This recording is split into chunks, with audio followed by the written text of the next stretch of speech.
Welcome, everybody. We got a fun one today. We got the Bitcoin Cash boys that are going to be joining us. So we're going to get them on stage. But as always, we're going to get this party started. We're going to start with the introduction here, okay?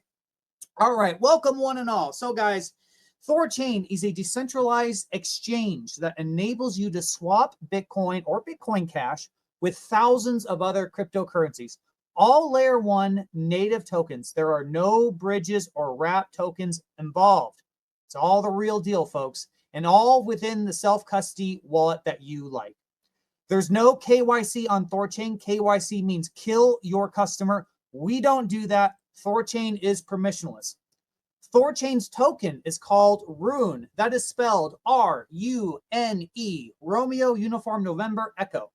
You do not need to buy or hold RUNE to place a swap on THORChain. Very, very important. So, for example, if you have some Bitcoin and you're like, well, I think these Bitcoin Cash boys are onto something. When you make a swap to Bitcoin Cash, how it works is all the gas fees for the intermediary, like the RUNE and the outbound for the BCH, that's all taken from the starting asset, which would be Bitcoin. So you don't need to hold RUNE to swap on THORChain. Isn't that great? But those fees incurred are what is used to buy RUNE, and then that RUNE is the yield that goes to the liquidity pools and nodes. There are no block rewards on THORChain. 100% of the yield is real. THORChain has another token called TCY, Tango Charlie Yankee. This token is kind of like a preferred stock. 10% of the protocol's revenue goes to these token holders. If you deposited crypto into savers or took out a loan on THORChain, make sure to claim your TCY token so you can start collecting this yield. And anybody can buy the TCY token as well. This is going to change soon. I'm going to kick it to Kenton after this. But to swap on THORChain, go to thorchain.org, click on swap, and you'll see all the wallets and websites that use THORChain, and you can choose the interface you want to use. We're going to be having our own interface soon, and Kenton will give that up when he gets on stage. Rajira is building a decentralized Binance on THORChain smart contract layer. It's being rolled out as we speak. Very, very exciting, guys. And speaking of Binance, if you hold RUNE on a centralized exchange, you need to withdraw it into self-custody because these tokens can be used to short sell RUNE and drive the price down on us, right? And once in self-custody, you should look into bonding your RUNE. Excuse me. And how you should do that is go to runebond.com. It's very easy, you guys. All you have to do is decide to click a node, request a whitelist, and then you can bond your RUNE and start earning RUNE on your RUNE. Hell of a deal, guys. Super exciting. There's a THORChain community Discord and Telegram you can join to learn all about THORChain as well and make some awesome friends. To find the links, go to @THORCommunity account on Twitter. Guys, please repost the space. Let's get some people in here. This is going to be a fun one. Okay, guys, I'm really excited. And I really love the fact that I mentioned about the pulling your RUNE tokens off the centralized exchange. The Bitcoin Cash boys love doing that. I'm going to give a quick introduction, and I'm going to kick it to Kenton. We have some housekeeping to do, and then we're going to get right into it, guys. So my name is Denny. I have another account called Patriot Sounds. I also use the RUNE Bond account. Content creator, educator for THORChain. Going on 5 years now, I think. Quite a long time. Love it. Having a great time. THORChain's kicking butt. I'm going to go ahead, give it to you, Kenton. Want to do a mic check? Make sure you're there, buddy. Mic check. Can you hear me? Dude, you sound amazing. Go for it. Thanks. Hi, everyone. Kenton Ralph Toes. I started the U-Share RUNE Fund. The fund investing in RUNE and running nodes on THORChain. So I'm a node operator and bond provider on THORChain. And yeah, the housekeeping. So I'll let you guys know version 1 of the front end, the beta version is live. I posted the link in Discord in the front end channel. If you guys are motivated, go click on it, play with it, point out bugs. Your help would be appreciated. And just keep in mind, this is just step 1. We have a long way to go. So be gentle in the judgments. But yeah, if some things aren't working as they should, let us know. And marketing update. So we set up the 2-3 multi-sig with Scorch and Monica from 9 Realms, and I posted the address there in Discord in the marketing channel, and we'll get that put on the ADR as well, and then so that address will show up in the Constance link, just like the Dev Fund address does. And that should go out in update 3.12. I've been busy this week, guys. I'm kind of wiped. I've just been like going nonstop. I'm like meeting to meeting, different marketing companies and people trying to find somebody to hire. I've had some good conversations. They're going well. So hopefully within the next week or two, we settle on somebody. And then, once we get that person, kind of like a general contractor can like really, guide us, help us what we need to do. We'll come up with a more formalized plan. But kind of what I've been getting from everybody, like it's everyone's kind of saying the same thing, is that what we need to focus on first is SEO, and which ties into AI optimization, AEO or GEO, and forgive me, I forget what they stand for. But this is about just like spreading propaganda, positive content, education online, so that when people are searching, we show up, right?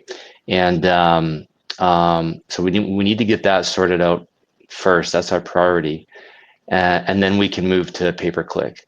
And really don't want to do pay per click until the front end is like has a bit more functionality anyway, like deck segregation, a few more wallets, that sort of stuff. So the timing could work out well. It's going to take several weeks to get the SEO stuff sorted out, and then then we can focus more on the pay per click. And by that time, the website has a bit more done, right? But the goal is eventually to have all our money going towards SEO versus pay per click, because SEO should have higher conversion and is evergreen. It lasts, right? Whereas pay per click is just as soon as you stop doing it, it stops working, right? And also too, with SEO, like people have intent. They have a problem and they're looking for a solution now, and we need to pop up as their solution so that they will act now. Whereas with pay per click, we're hoping we find somebody with that problem, and we're hoping they're ready to act in that moment, right? And it's there's a lot more friction, a lot more to come over, right? So the goal is to get SEO and AIO, get that dialed in, so that it's working for us, nonstop type thing. Yeah. So once we have some people hired, I'll give another update. But yeah, if I'm quiet or you don't hear from me, I'm working on this, guys. I'm busy, doing stuff to try and push this forward. So yeah. So I guess my quiet would be kind of a good thing. It means I'm busy behind the scenes. Yeah. So that's the update on those two things. Yeah, and guys, when it comes to SEO, search engine optimization, right? Like I know we got the Reddit thing going. I know people were struggling with posting in there. Try again, please. We actually had a filter on there, and I think it was just a little too aggressive. I know Reddit's going to be kind of a pain in the butt, but guys, even if it requires us to chew on diamonds, this is something we got to do. So let's get it done. Please start, make a Reddit account. Get on the THORChain Reddit, go to the Ruggiero 1 and 2, and let's just play the game. That's what we got to do, right? I know many people don't like Reddit. I'm not a fan of it myself, but we're going to do what we're going to do. And if we all do it together, we're going to do really well. So thank you for the update, Kenton. And I can vouch the guy's working very, very hard, guys. So, but there's no reason we can't help him, right? We're all ADR 21. Go ahead. Thanks, Paige. If I can add another thing, volunteers, content creators. You guys love THORChain, posting about it. Great, keep doing it, please. And pick whichever platform you like and just go with it. And brag about it. Try and push it out. And I'm trying to think of ways that we can reward you for your efforts, type thing. If so, hopefully it's more than just social credit, or just getting attention. Hopefully there's other ways we can benefit you guys. But yeah, please start doing it. It's the only way Bitcoin got huge was thousands of people being passionate and spreading the message. And that's what we need too. And if we get 1,000 THORChads all pushing THORChad, this will work, right? I don't see how it can't. So yeah, please be motivated, do it. Work is recognized and is needed, and thank you. 100%. 5 to 10 minutes a day, guys. Sometimes it's all, if that's all you got, that's all you need. It's real easy. It's just something click, go make a post, make content. Or if you really want to go in and go all out, we would love that too. We're all on the same team. We're doing it together. Was there anything else, Kenton, or should we start going to the introductions? I think that's good. Yeah, we can go introduce the guys. Awesome. Thank you, man. You're really killing it, bro. Keep it up. And everyone's really happy to see ADR 21 just start to roll off. It's great. Okay, guys, let's get to it. We're going to introduce our BCH family here. Very cool. We had a space with them a few weeks ago, and it was so much fun. We had such a great time. So I'm going to go ahead and start the Bitcoin Cash podcast. Go ahead and give us an introduction. Hey, everyone. So I'm Jeremy. I got into Bitcoin in 2013. And as far as I'm concerned, I'm still in it. BCH is the real Bitcoin.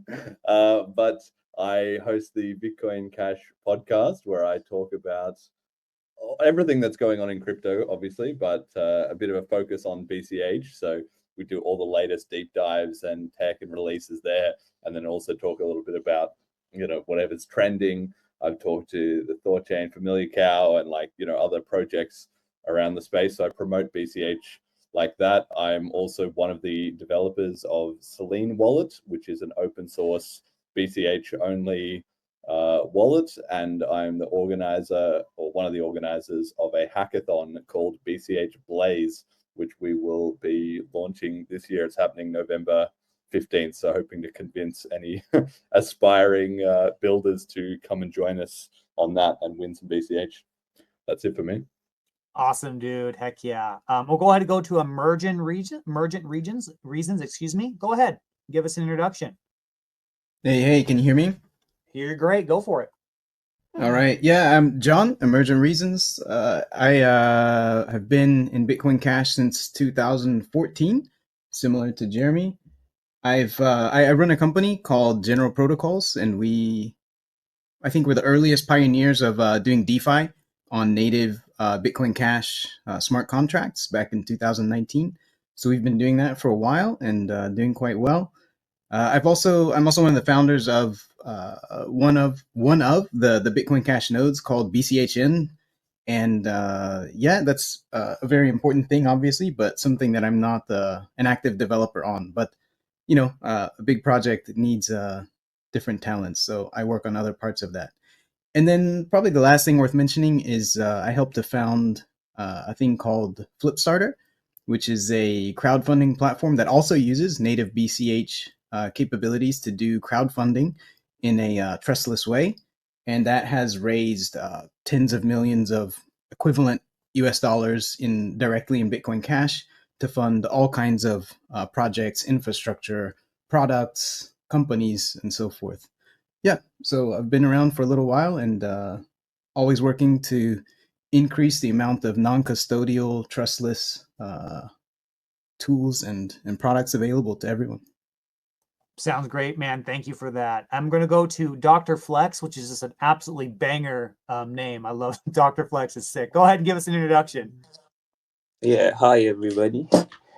I'm Dr. Flex, a community member here. I've been actively involved in the BCH community for the past 6 years. Building, collaborating, spreading peer-to-peer electronic cash over here in Africa. So, yeah, it's nice meeting you guys, and then let's get into it. Yeah, absolutely. Thank you for the introduction. Go to Havlor. Go ahead. Give us an introduction, buddy. I'm Halvor. I'm a rocket engineer and co-founder of Rift Labs. We have made Cauldron, the world's fastest DEX, and also MUSD, decentralized open source over collateralized stablecoin.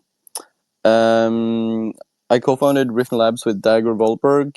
He was the original maintainer of the Big Blocker node, first guy to implement BIP 100, true legend. Shout out to him. Also, quick shout out to our friend Renegade. So we do Rift Labs, and we love casting spells. I'm very happy to be back on with you guys. Dude, great to have you too. Yeah, I really had so much fun talking to you. That it was really great, especially on the Regiran side, and we had the Moca guys involved. It was a great conversation we have. We got some extra guests up here. Joel, thank you for making it, man. Awesome. You want to give us a brief introduction of yourself? Hey everyone, thanks for having me and thanks for inviting me, by the way. My name is Joel and I've been what I would like to call a pre-casher. I've been kind of in the big block digital cash space since before Bitcoin Cash came around, but I'm a friend of the community. I consider it sort of like Canadians, like brothers from another mother. And yeah, I do earn BCH for my podcast, so I'm definitely part of that. So I run business development and marketing for Dash currently and have been living all in crypto and been in the THORChain space since the ChaosNet days, since the very beginning, just about, and active in the Maya protocol, et cetera, et cetera. And I'm just very excited about the cross-chain space in general. And I've been harping on the BCH community forever to get much more involved with THORChain because it's like, oh my gosh, this is awesome. This is everything you guys need to be involved in. Awesome banger. And yeah, shout out to our My Protocol bros. We love them. They're a Mexican family over there. They're absolute chads. Aftermath, you want to give us a quick introduction and we're going to get started here. I'm going to give you a few seconds.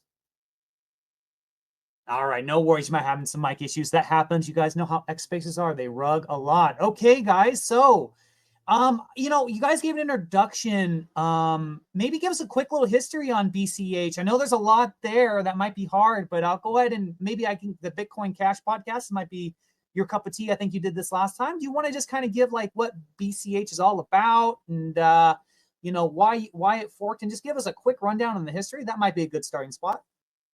Yes. Okay. So the first thing you need to understand is that when Satoshi released the white paper for Bitcoin in 2008, he put it the title Bitcoin, a peer-to-peer electronic cash system. So to the extent that you might have been told Bitcoin is digital gold or it's an asset that you can invest in, it's a crypto asset, anything like that, that's all just complete propaganda, right?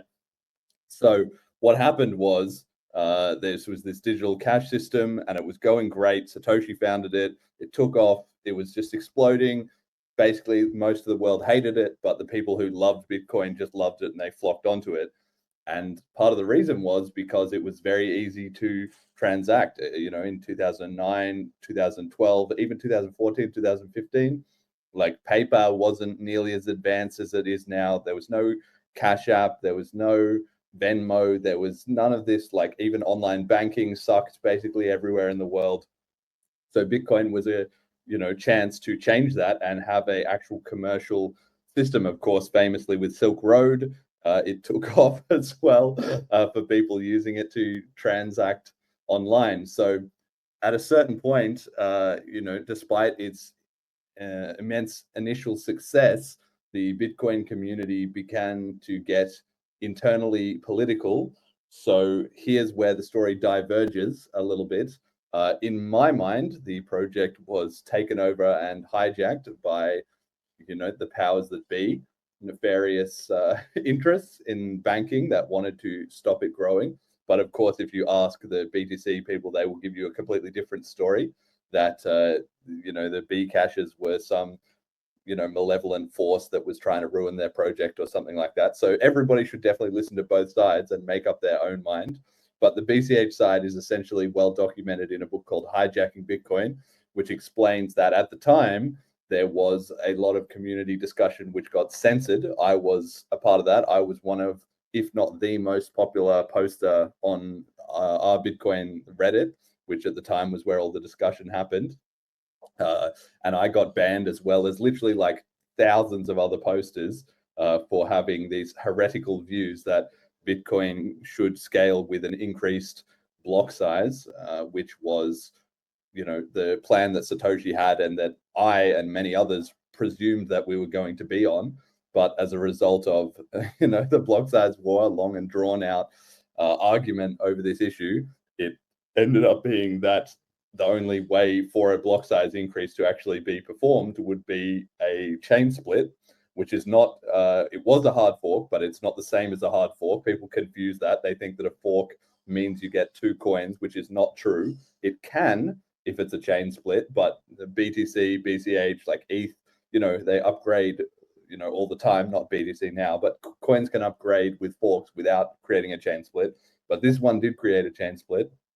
And so BCH has been essentially free to pursue the big block scaling approach to reaching global reserve currency since 2017. Initially, it didn't go very well in a sense. Like, it was better than nothing. It's better to have BCH than not, because otherwise we'd be here without a viable path at all.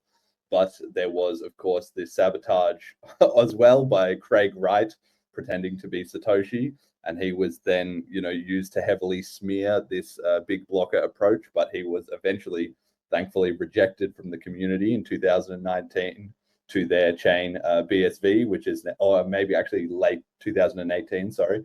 He got rejected and then created his own chain.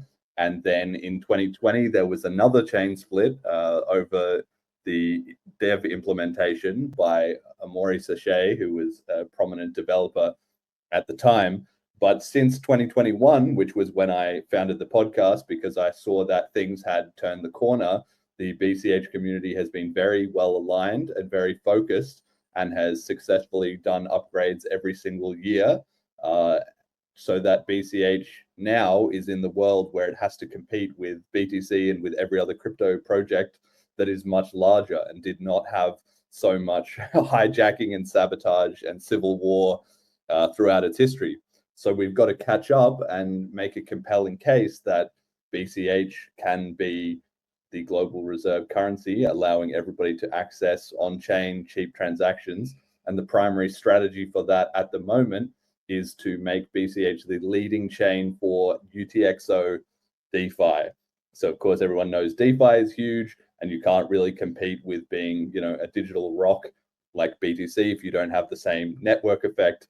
So the BCH strategy is to kind of combine the UTXO model, which Satoshi pioneered and which is actually very, very powerful, but has been underexplored because the BTC community refused to develop on it, or at least they can't figure out a way to. And other chains like Litecoin or Dogecoin sort of take their lead from BTC, whereas the BCH community actually thinks independently, has produced all its own research, all its own dev work, all its own protocol upgrades.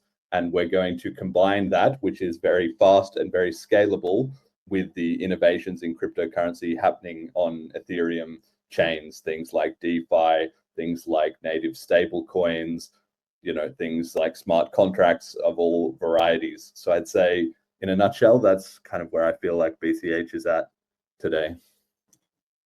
Yeah, and guys, this is going to be an open conversation, and I know Joel has a lot of history with Bitcoin and all that stuff. So please, anyone, feel free to pipe in. But the one thing that I thought was really important when we talked about last was, we were talking about transaction speed, and you guys want to be, it's Bitcoin Cash, right? You guys want to be used as cash. You want to be used as a settlement layer.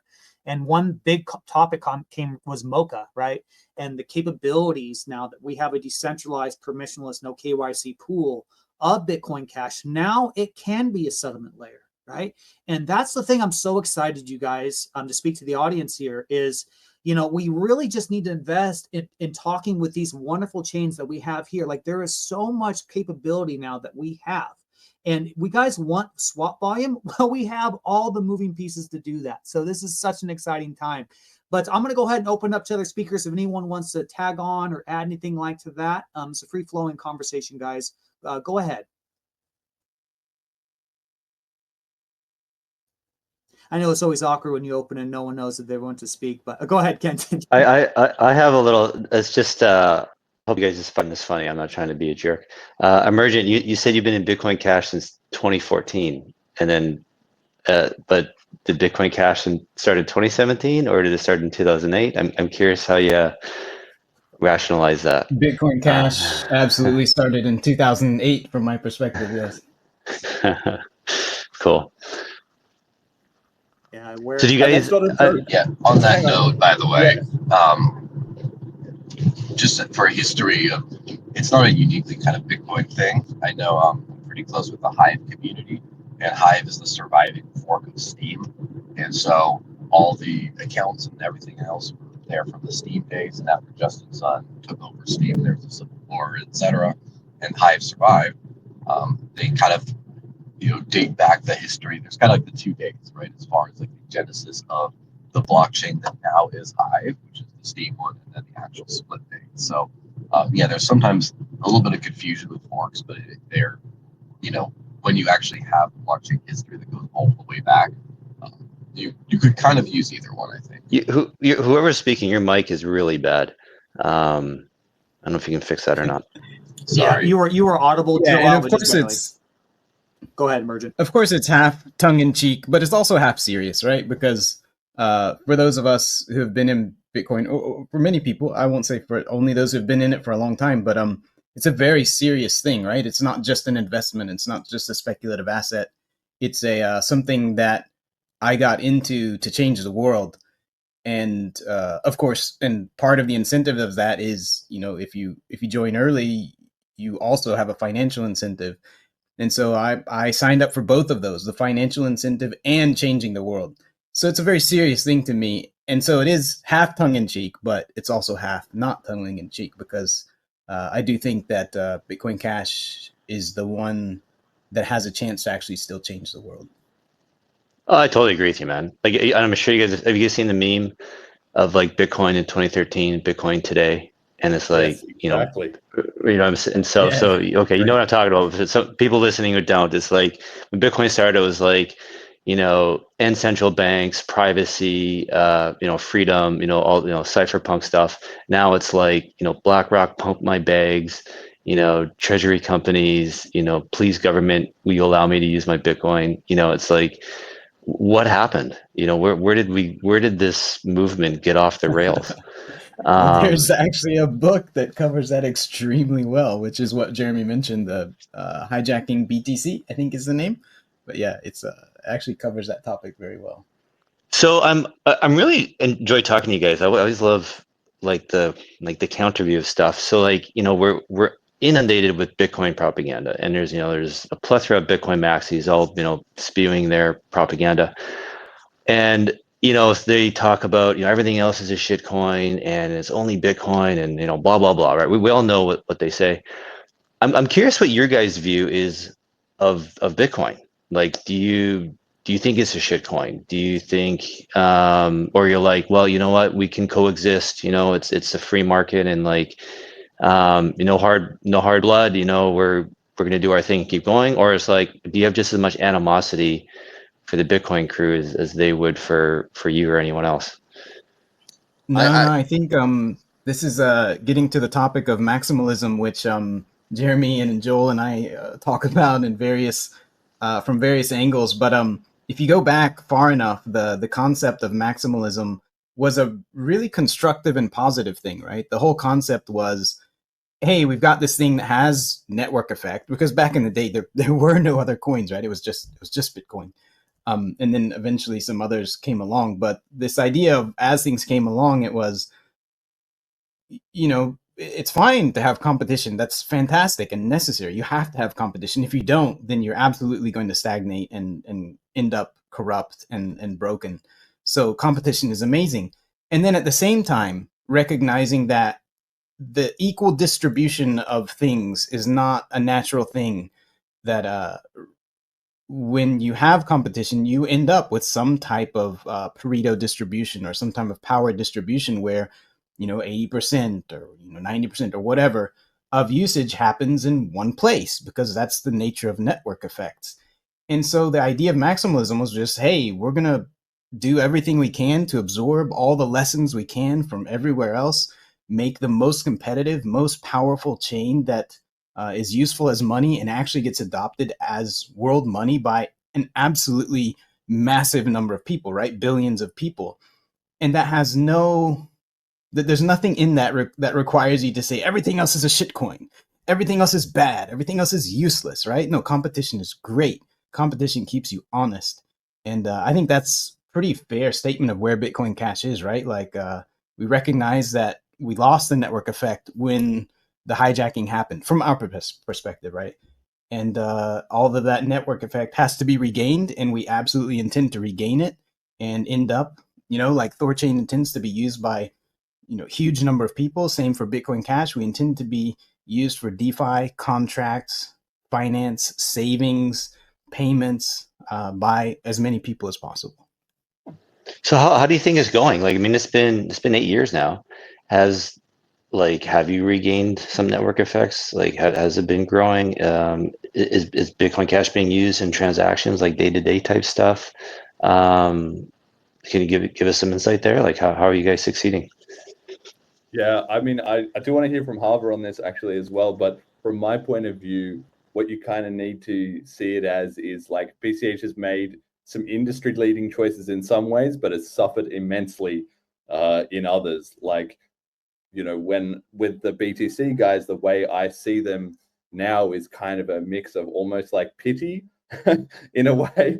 I don't really have a lot of animosity to them, because it's like when you meet somebody politically or economically, you know, who maybe is confused, like maybe let's say somebody who's a big like socialist or something like that, and they don't really understand the concept of trade or the concept of, you know, zero sum versus positive sum, these kind of things.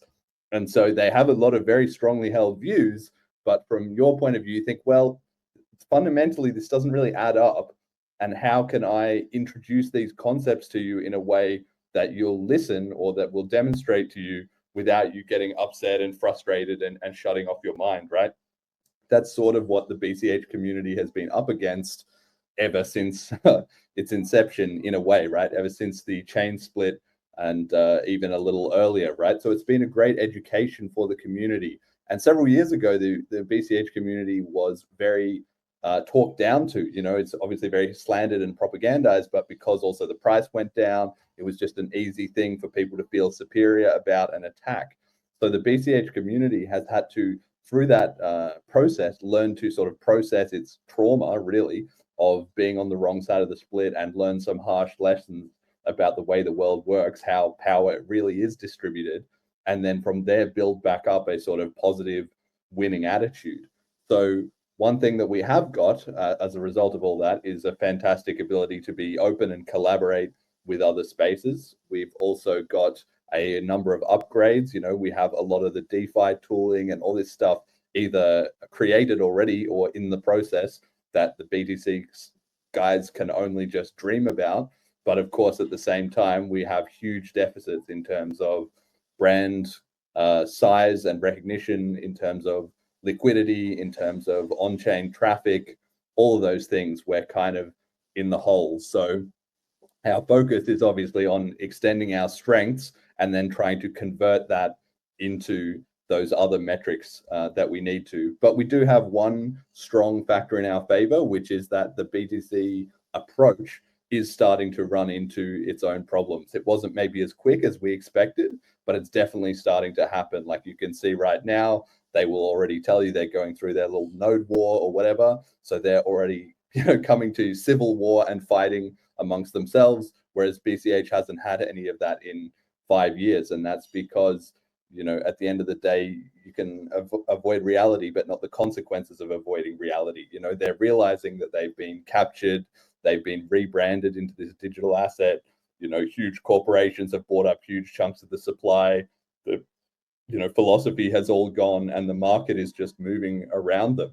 And so that's all things that I expect to have a massive decelerating effect on BTC, which creates the opportunity for BCH to catch up, combined with all the work we're doing. So that's kind of how I see it. Well, you mentioned a There's node also war an in angle Bitcoin. here. Oh, sorry. So ask if you can explain the node war in Bitcoin you're talking about. Before that, I just wanted to quickly mention there's also this angle that, you know, are we in a deficit? Yeah, absolutely, as Jeremy said. But there's also, from if you zoom out and you look at the big picture, of course, from our perspective, due to the hijacking and so forth and these things, the adoption was just massively delayed. And if you zoom out and look at it, really adoption of crypto is absolutely minuscule in the global context of finance, payments, and so forth.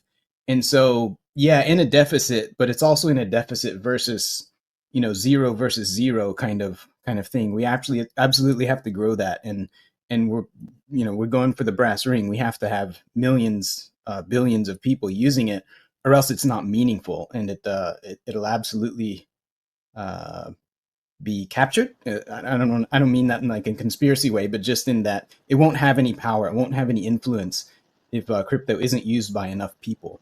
So yeah, in a deficit, but still the target is way out there beyond anyone in crypto at the moment. You mean deficit relative to Bitcoin, whereas you're saying that the Yes. So focus, yeah, the honestly, measuring stick is the deficit relative to TradFi.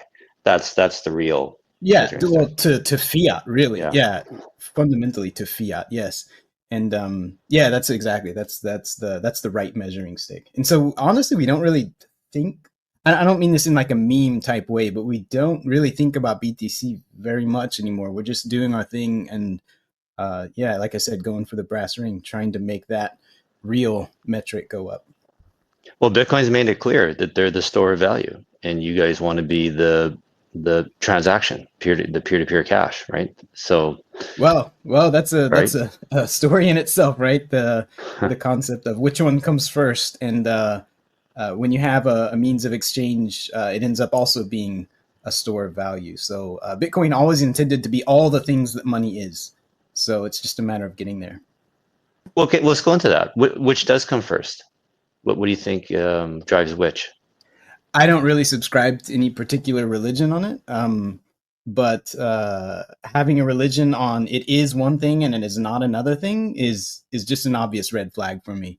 So there's people working on real world adoption in Bitcoin Cash. There's places like Ormoc City, Tacloban, and some other places in the Philippines.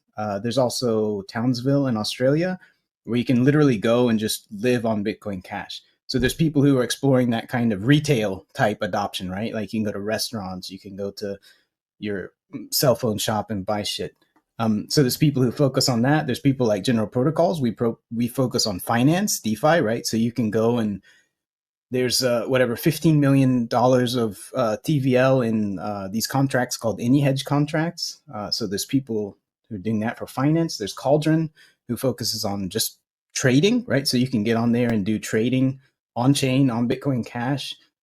There's people who, of course, use it as a store of value. I myself use it as a store of value. I earn my salary. Oh, I don't have a salary. I get paid for contracting, but I earn my salary in Bitcoin Cash. So literally all of my income is Bitcoin Cash, and I keep it, vast majority of it, in Bitcoin Cash. So for me, it is literally a store of value. So I think it's all of those things, and it's not a smart thing to hyper focus on any one. And that's one of the nice things about having a decentralized ecosystem like Bitcoin Cash. It's actually a decentralized ecosystem where everybody's trying all different kinds of things to varying degrees of success. And some of the things that you think wouldn't succeed and that's too hard, they end up succeeding and proving you wrong. And yeah, I'd love seeing it, just all the experimentation on all the different aspects, store value, means of exchange, and etc. Yeah, I definitely have some thoughts around, what ultimately wins, but I want to kick it to Havlor if he wants to jump in and say something real quick. I know he's been trying to speak, so go ahead, Havlor, if you wanted to add something. Yeah, sure. Yeah, so for me, it's very good to have the Bitcoin white paper to kind of work out from. I find that kind of as a holy text. On Bitcoin maximalism, there's a journalist in Norway who sometimes call me the Norway's biggest maxi hater, but I don't hate Bitcoin. I love Bitcoin.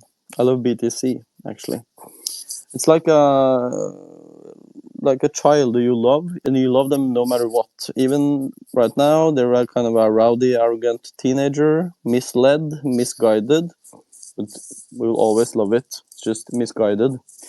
And for the maxis, it's just sad. Actually, it's just the sad thing is the kind of that they celebrate ignorance and arrogance and kind of profit over everything, and this is this is very counter to what the Bitcoin white paper was written to do. Actually, it's kind of the opposite of that. So I'm so glad that we have this community in Bitcoin Cash where we can just create stuff and build stuff and kind of honor the legacy of Satoshi. And DeFi was never intended in that sense to be in Bitcoin, but we saw the value of DeFi early on, and we saw that people liked it in Ethereum. It became big, and this became kind of this new area inside of crypto, and right now we are building the same thing, even working faster and better on using Satoshi's own language. So I'm super happy about this. I'm really happy about the time we are in now. Obviously, there's a lot of misguided people who found Bitcoin recently, who found crypto recently, and are kind of lured into this very kind of arrogant, ignorant kind of like they really don't care about giving a platform to people who are have less of means, so that they maybe don't have a bank account and can use the power of crypto to use digital money without the bank. These maxi people, they are mostly located in Europe, in America, and they celebrate ignorance. But that's okay. That's okay. Over the years, they will learn to love truly decentralized things, and kind of the paper Bitcoin will get rugged from them, and then they will learn the hard way. And for us, we see every day new people using MUSD and transacting and having their money non-custodial. I said this on the BCH podcast, and it still yields almost every day. We get people from new places on Earth that sends us messages, tells us about how they're saving, giving money to their family, buying, transacting just between people, using MUSD, and just in a second. And I'm so happy. I'm actually really happy about the state of Bitcoin Cash right now. So yeah, Godspeed.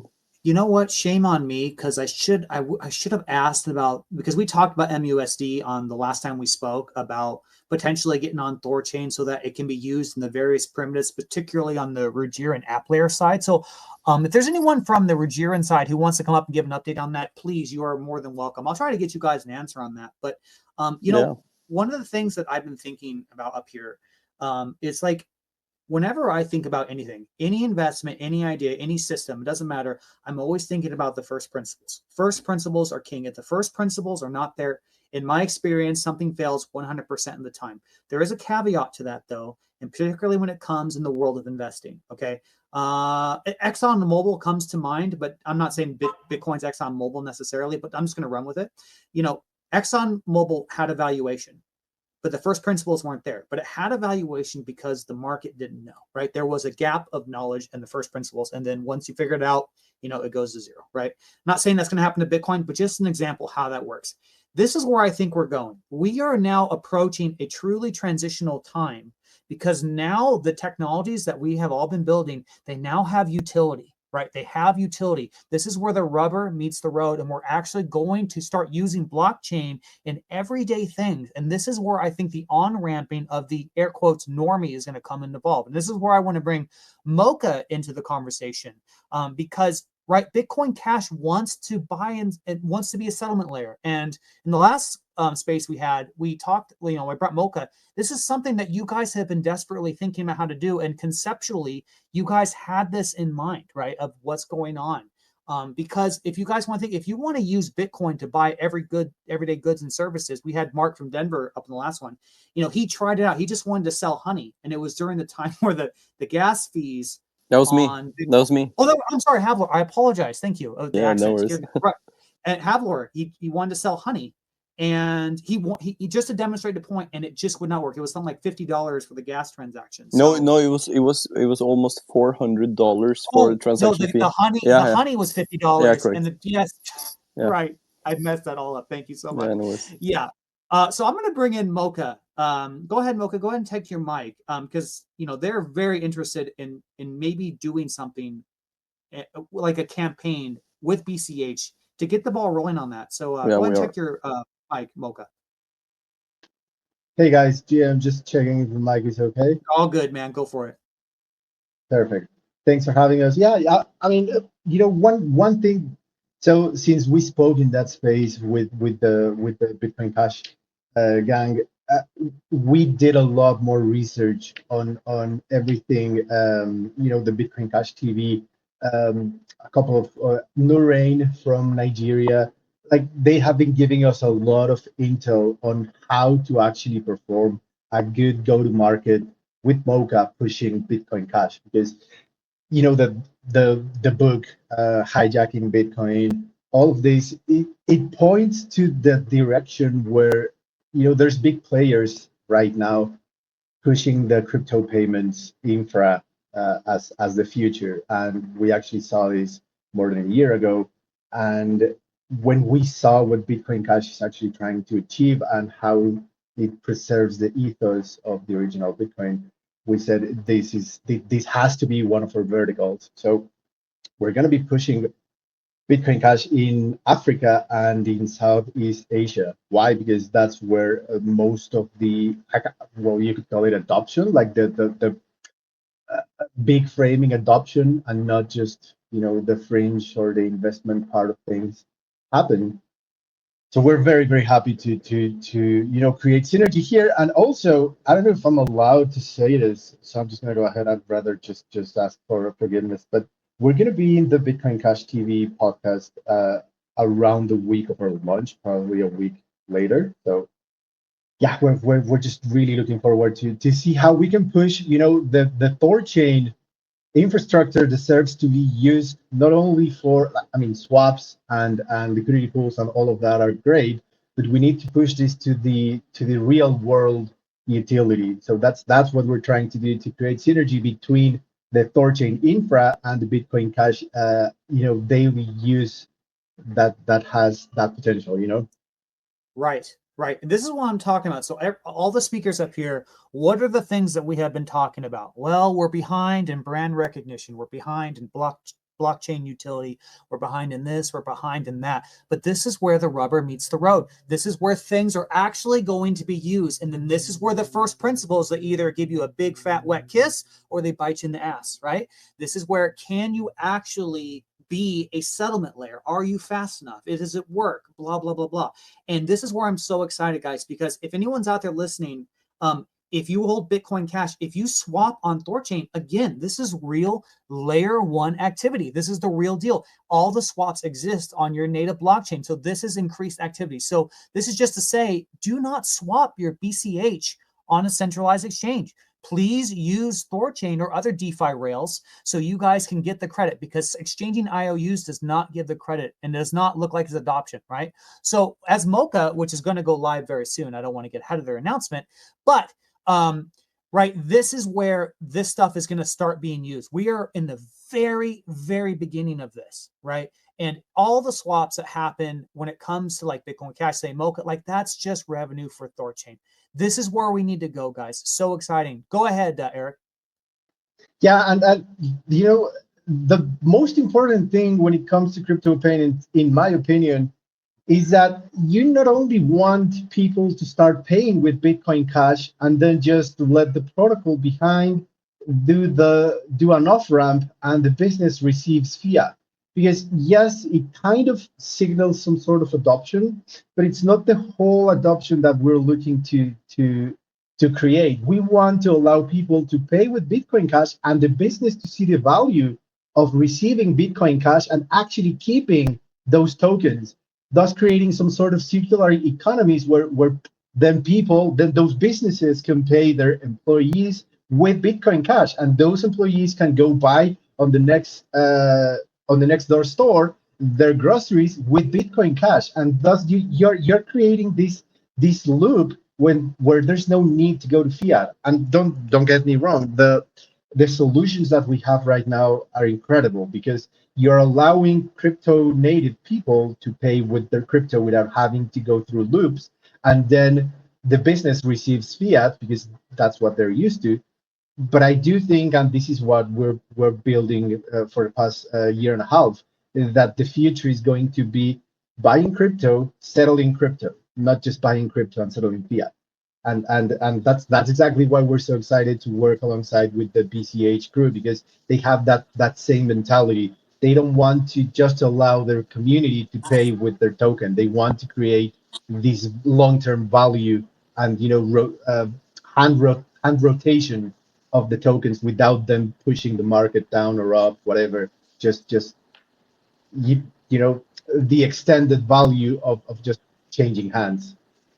Eric, can I add to that? There's a business in Cayman, a cask. It's a whiskey bar, and one of the guys in one of the meetups orange pilled him and got him to convince him to start accepting Bitcoin.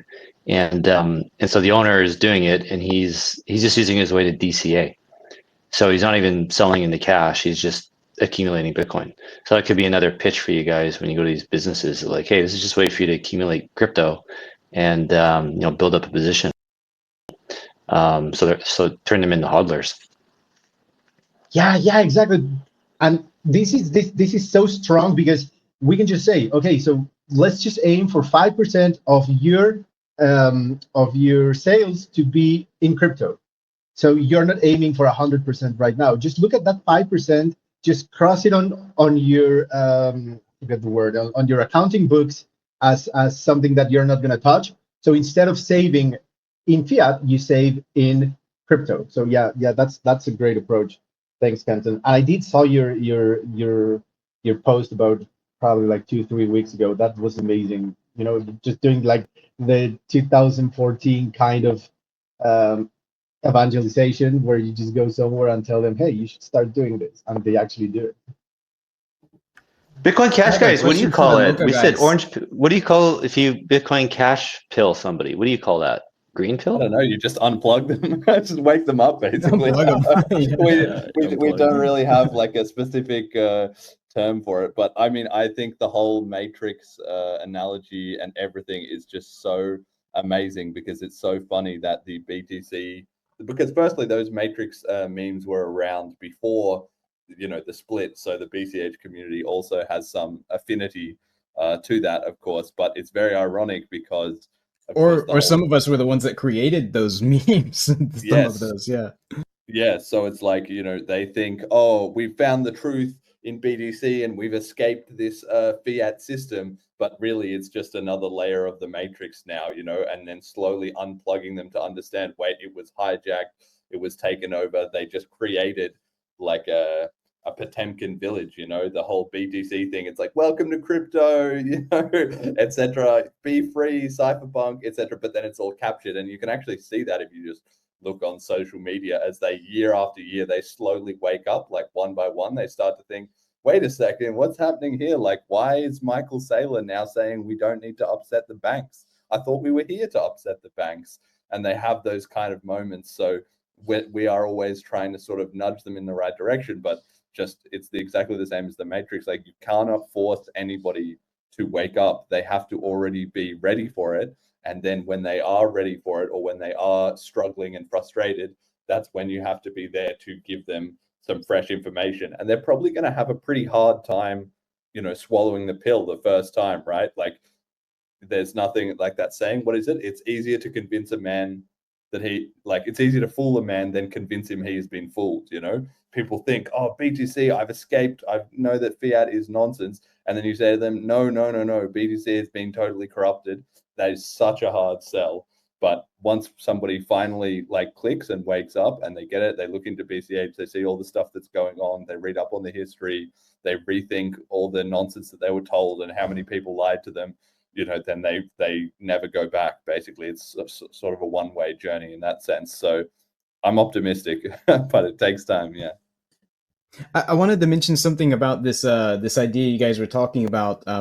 It was Moca, and I'm sorry, I don't know who it was who was saying it, but the idea that businesses can just think of it as receiving crypto and not necessarily having this requirement, you know, like I need to switch to fiat when I receive crypto.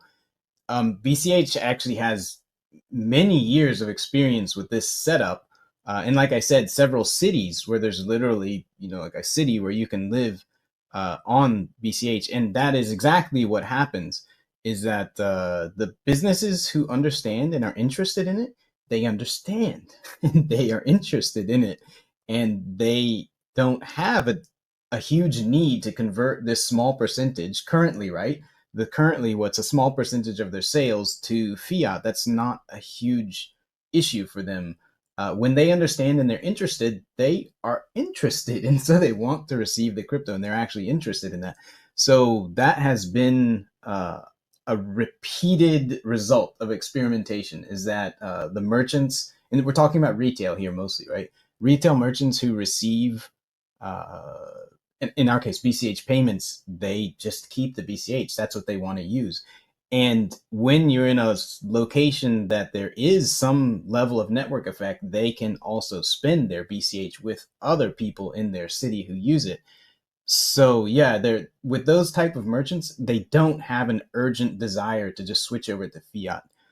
However, I did have a question. One of the issues that absolutely does repel, mom and pop, small, medium type businesses from accepting crypto is tax issues. So I'm interested to hear from Moca if you are providing some kind of support for tax related issues or something like that. What is it? How do you guys see that angle of it? Yeah, so I actually have a question for you about the Bitcoin Cash series, but I'll ask when I finish this. But the whole point of crypto is not, well, in our opinion, is that it's not to bypass. Hey, Eric, system, your microphone's a little bad. Maybe try to clean it up a little bit. Yeah. Okay, how's it now? Better. Go ahead. Better. Okay, yeah. So, crypto, in like when you talk about crypto, you're not trying to sell it like crypto payments. You're not trying to sell it as a way to bypass the system, just as an alternative to settle sales without having to go to fiat if you don't want to. But that doesn't mean that we want to enable people to, not pay their taxes, etc. So, I mean, people will be able to do whatever they want, just like they can do right now with fiat. They can just choose to try to bypass the system or not. So if people are bad players, they will do so with any kind of payment system, right? So what we're doing is we're providing the tools through an accounting system that we're going to have within the app, where they can just track every sale they have done, how much was revenue, how much was margin, etc. And then it's up to them to report whatever they want to report to whoever they want to report. We will provide the tools. It's like any other system that allows you to process payments. Although we are not a processor, we're just an enabler, because we don't really touch any of the funds. We just enable the person to pay through THORChain rails and the business to receive through THORChain rails, and we give them the tools to report whatever they want. And That's great. Go ahead. Oh, no. Sorry. I was just saying that's great. Yeah. So, but regarding the Bitcoin Cash series, I was wondering, what was your or what is the sales pitch, or what's the value when people ask, okay, yeah, but this is kind of volatile. So how am I going to use this if it might be, I don't know, 5% more expensive in a couple of days? So I know that crypto, that's the nature of crypto, especially being so early. But there's gotta be some argument that you guys can use, or that you guys are using right now. You just use MUSD. You just use our decentralized stablecoin. Okay. Yeah. Yeah. Well, yeah, use the MUSD. That's one answer. But the direct answer to your question of what they have found, and I'm not one of the people doing this retail local adoption, so I'm speaking for them, so I may not be correct here. But everything I've learned is that it's exactly what I said, which is the ones who get interested in receiving payments, they have some level of interest in these things. And this is one of those things where you have to kind of pull back your cynicism a little bit and say, while people as groups are often do pretty dumb things, people can also be very intelligent. And individuals running small businesses are often, relatively intelligent people. And they get it. They understand that there's a point to, wait a minute, this fiat thing is not great. Going to my bank and having them ask me, what do you intend to use this money for? Is not actually a reasonable thing to happen. And, you cannot withdraw more than this amount of money is not a reasonable thing to happen. And so they get it. They understand that there's benefits to this system where it's fully in their control. And so, yeah, I think the answer is that people are smarter than you think, especially small business owners. And they actually have an interest in this alternative system. And, immediately converting to fiat doesn't meet that interest at all. I just want to jump in on this, which is like Emergent. I'm not directly involved with this, but I've talked to guys in all the different places that are doing this. And one thing they found highly effective, which you might want to try, is they get people objecting about volatility or saying, they're worried and they're stressed about it. And the objection there is mostly about their stress and their anxiety, right? So the solution that often is very effective is that somebody says, oh, okay, well, crypto is really volatile. It could be worth, 10% less next month. And what they do, for instance, with Paytaka is they say, okay, yes, we understand that. And we know that, of course, crypto can be very volatile. So we will offer to buy your BCH at the price that you received it up to, I think they do maybe 30 days after you've received it. So if you receive it at $500 and then later it drops to $450, but you've received, like $10 that is now $8 or whatever, then we will buy it off you at that $10 rate 30 days later. So they give them a completely free slather option to have their downside protected for that short window. And what they've found is that then that reassures people, because then they think, well, now I can't lose. If it goes down, I'll cash it out. And if it goes up, well, then I'm already winning. But what happens, it's the same as how companies offer, if a 30-day warranty or something like that. Once you've got somebody over that hump, then they receive the crypto. Then even if the crypto goes down, they're not instantly rushing to cash it out because they know they have that option. They feel safe with it. And they think, you know what, let me just let this play out a little bit. I've seen it goes up. I've seen it goes down, right? It's at that moment of talking to them initially when they're most stressed and there's, 1,000 other things they're worried about with integrating crypto. But then when they have the time to sit down and think about it in hindsight, they realize, oh, this is the first crypto payment I've ever received. It's only $5 or $10. It's not the biggest deal. And so that's maybe something you can look into. Then what they do in Townsville is similar to that, where they also offer sort of an underwriting service. So what they do is they find local people who are Bitcoin cashers who are interested in buying BCH. They want to swap the other way. They want to swap fiat into BCH, and they connect those people up to the merchants. So then the merchant sees, okay, firstly, there is demand for this BCH. Even just putting a friendly face on it can make a very big difference. And then secondly, they also have that backstop, oh, okay, if I want to swap this back into fiat, I have someone right here who's excited and who will make the trade the other way. And if the price is going down, that's when the other person wants to buy, actually. So it works out quite nicely, but it also gives them, just building reassurance and confidence is the biggest part of it, not actually the details of the volatility itself. It's the fear and the stress and the uncertainty that comes with it that you need to address more than the actual fact that crypto goes up and down. Everyone logically understands that. Yeah, I confirm all of that. That's the same thing that I've learned from observing and talking to those guys. Exactly. We're at the top of the hour, guys. I'll let you go in a second, Ken. Sorry. I'm at the top of our hour, guys. Please share the space. This is a banger conversation. Okay. I see a lot of new friendly faces in the audience. Please follow all the speakers, and on the THORChain side, please follow these great people up here. They're absolutely wonderful.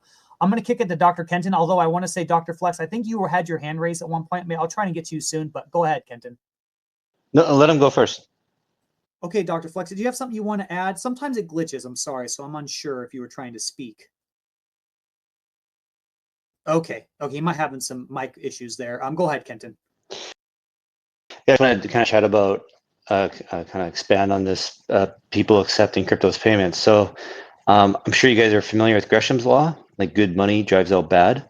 So when silver coins in the US, quarters and dimes, when they, back in the 60s, when they stopped being 90% silver and moved over to whatever it was, zinc or tin or whatever, people started hoarding the real silver coins, right? They didn't want to spend them. And you know, in my mind, this is what's happening with crypto, is that, yeah, like we can spend it, the technology is there, but people don't want to spend it. They want to hoard it, because like a store of value, right? It's going up in value, right? They'd rather spend their dollars and get rid of them. And you know, it's something.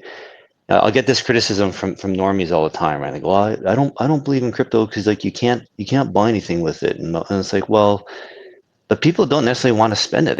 They want to hoard it, and so you know, I keep thinking about, you know, what flips the script? You know, what's going to change to have people start actually wanting to spend their crypto?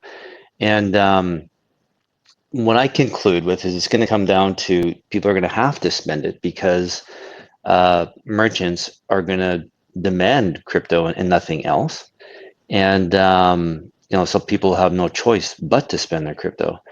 And so I keep thinking, okay, well, what's going to force merchants to only demand crypto and not fiat?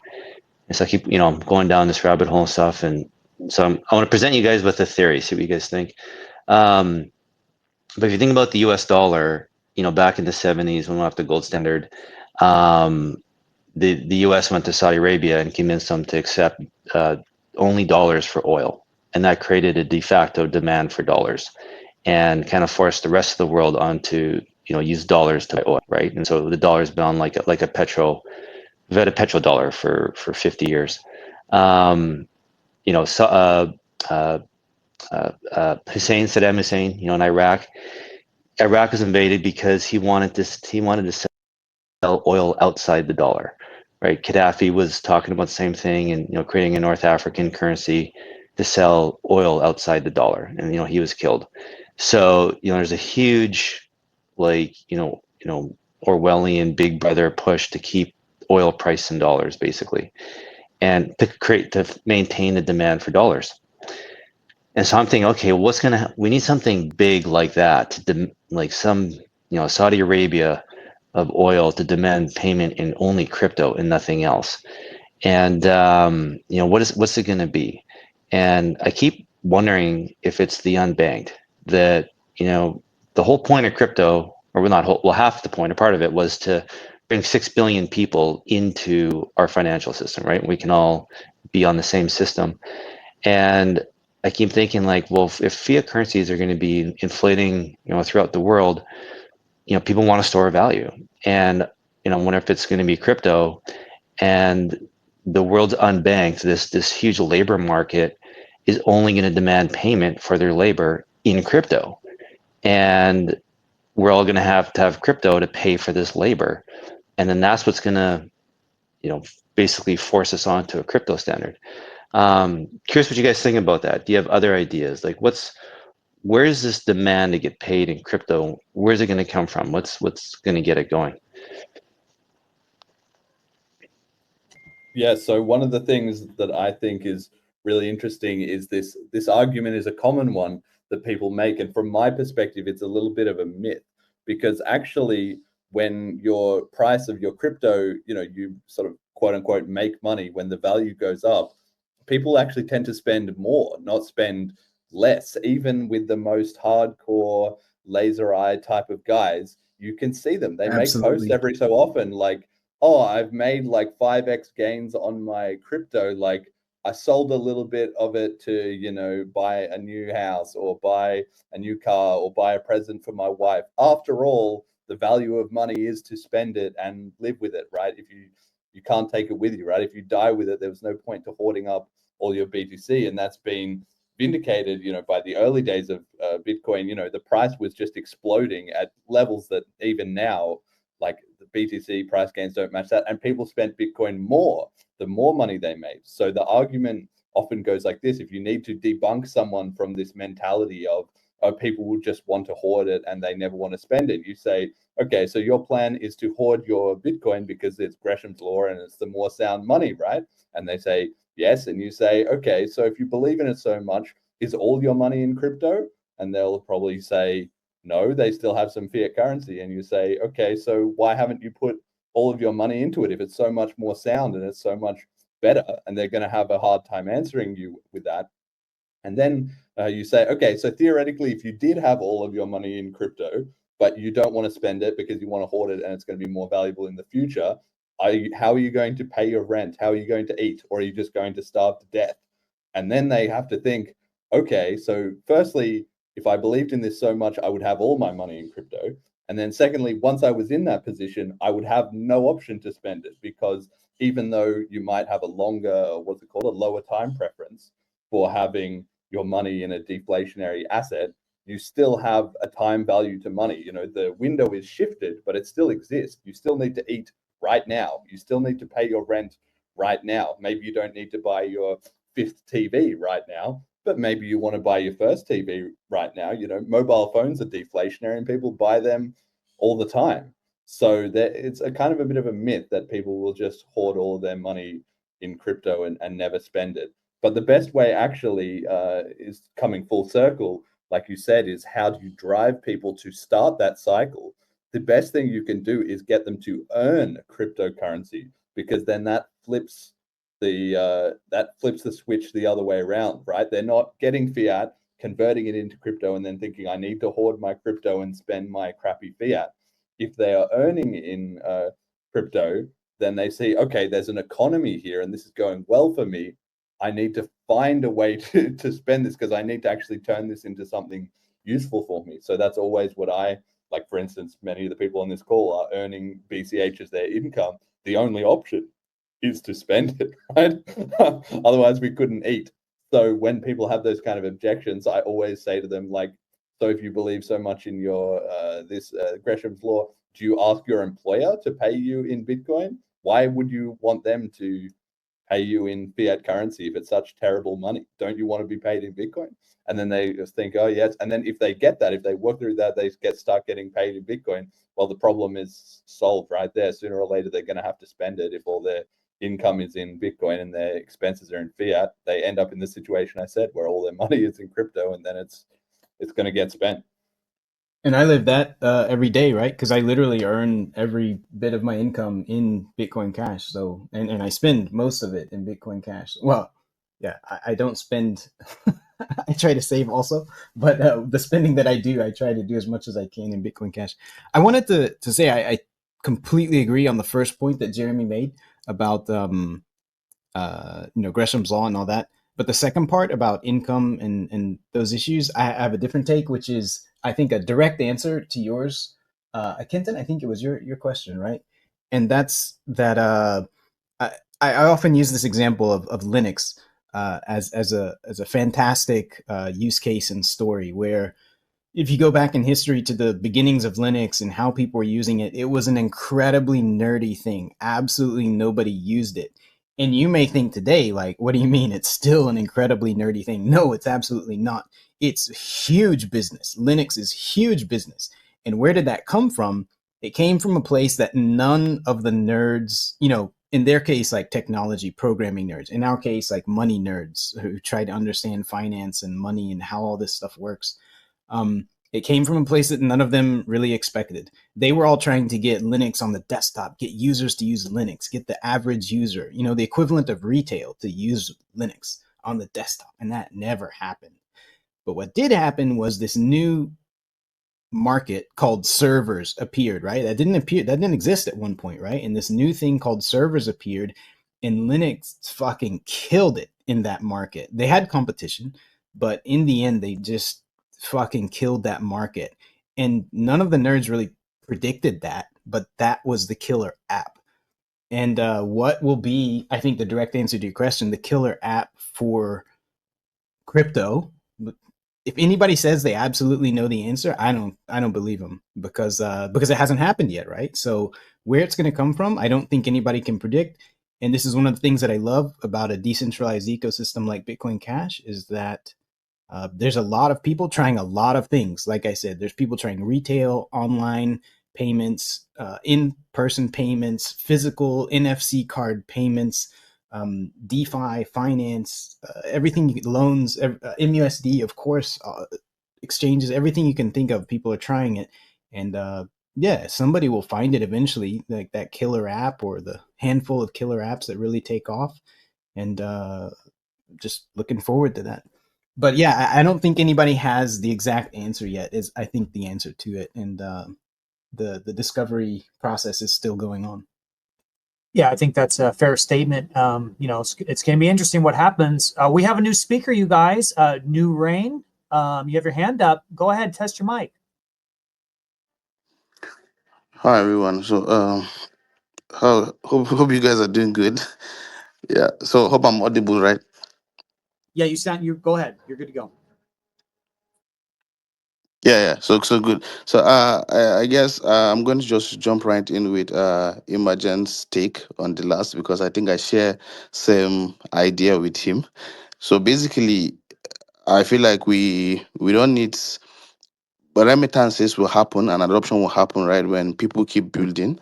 And of course we don't need a lot of things will work. I feel like crypto doesn't need one, let's say, specific way. Let's say okay, let's say a country or a platform, or big platform. I think people need to build several things, because of course we know, let's say now money works differently, right? The fiat has a lot of channels in which people do businesses. Same thing I look at when it comes to crypto, right? People just need to keep building amazing stuff. And what's happening, to be honest, is people are not much building utilities. To be honest, that's the truth, right? If you look at all those projects claiming out there to be in crypto, to be around crypto, people are just building projects, mini projects within their ecosystem, not actually linking it directly with real world utilities, right? But that's what, on the other side, I love about this side of whole Bitcoin Cash thing we keep fighting for. We are trying to see how we can link real world, real world application on a daily basis with Bitcoin Cash. Basically, that's it. I feel like that's how we're going to push more adoption and more uses of crypto, because we're going out there. Okay, now let's say today I woke up and I want to buy a domain with BCH. Basically, I know that Namecheap accepts BCH. There's a payment gateway somewhere, somehow connected. I just need my BCH from my wallet to get a domain. Today I woke up, I need to buy mobile data, airtime. I need to maybe pay for some services. I know that Moca is doing something amazing. Immediately I use my crypto on Moca or something like that to make payment, right? So I feel like people need to step up and see how can you connect. Okay, now today I need to play games. I need that straightforward. BCH Digital Games has amazing. I can use my BCH and play games on that. I need to do long shorting, BCH Bull. I need to buy something on some website, Bit Degree. I feel like all these small applications, this is how the ecosystem grows. This is how you build those utilities. We don't need one killer app. I don't think so. We need a lot of applications that will connect real life utilities, right, with crypto. And that's what we're doing, right, on BCH side of things. I totally agree with that. Yeah. So, but then if you look at the whole narrative, right? Let's say now, let me give you an example. Of course, there is need for that, right? Let's say in Nigeria now, the crypto is already taking off, right? If you look at, okay, the ecosystem, let me give you, there's a need for payment. Okay, people are working for other people outside the country. Let's say now we have a lot of technical talent in the country coming up, as a developing country. People get hired. But then when it comes to payment, do you know what's the best option? The best option is crypto. People go for crypto, people go for stable coins. That's the best option. Because currently now, for you to get a foreign bank account, let's say a USD account, that's another level of craziness. But then imagine in crypto, easy peasy, in less than few minutes, you set up a USD account, you send it to your employee, you get paid in US stable coins or stuff like that. Amazing. So if you look at all these options, right? People are building utilities around that. People are building. Let's currently in Nigeria, I can't use a foreign card to buy something abroad on Amazon or something. It's not working. You understand? I have to find a way to see I use stable coins or I use a virtual USD card. So some of the solutions we are also building is something like that, where you can use crypto, top up some virtual cards and buy something. So you see, the market is huge. So when I'm talking about this, even remittances across Africa, you can't do that. It's not easily, it's not feasible, right? You just have to use crypto. So these are some of the solutions that if you look inward, you find out that okay, only crypto can solve these solutions. And then that's why we need people to just keep building. So to be honest, I've just few weeks ago, I was out. Currently I'm even on travels, right? But if you see the level of people are building solutions on a daily basis, I think all you need to do is, okay, find a way. How can we plug in this? How can we support you guys more? Okay, what are you guys building? I'm building this for this. I'm building this for crypto. Okay, wait. So, okay, the users are there, the people are there, the demands are there. Then, okay, how can we support you guys more? How can you onboard BCH to this, your applications? How can we push more adoption? Do you understand? How can we push it to more people? I feel like people need to just start thinking, we can do this if we can come collectively, right? Okay, what problems do we need? Okay, now let's say let's give people access to maybe play more games, buy something online, you understand, with crypto, buy gift cards, all those things. If there are easy processes to do this, I feel like people will leave the fiat system and jump on crypto because it's much more easier and then without permission.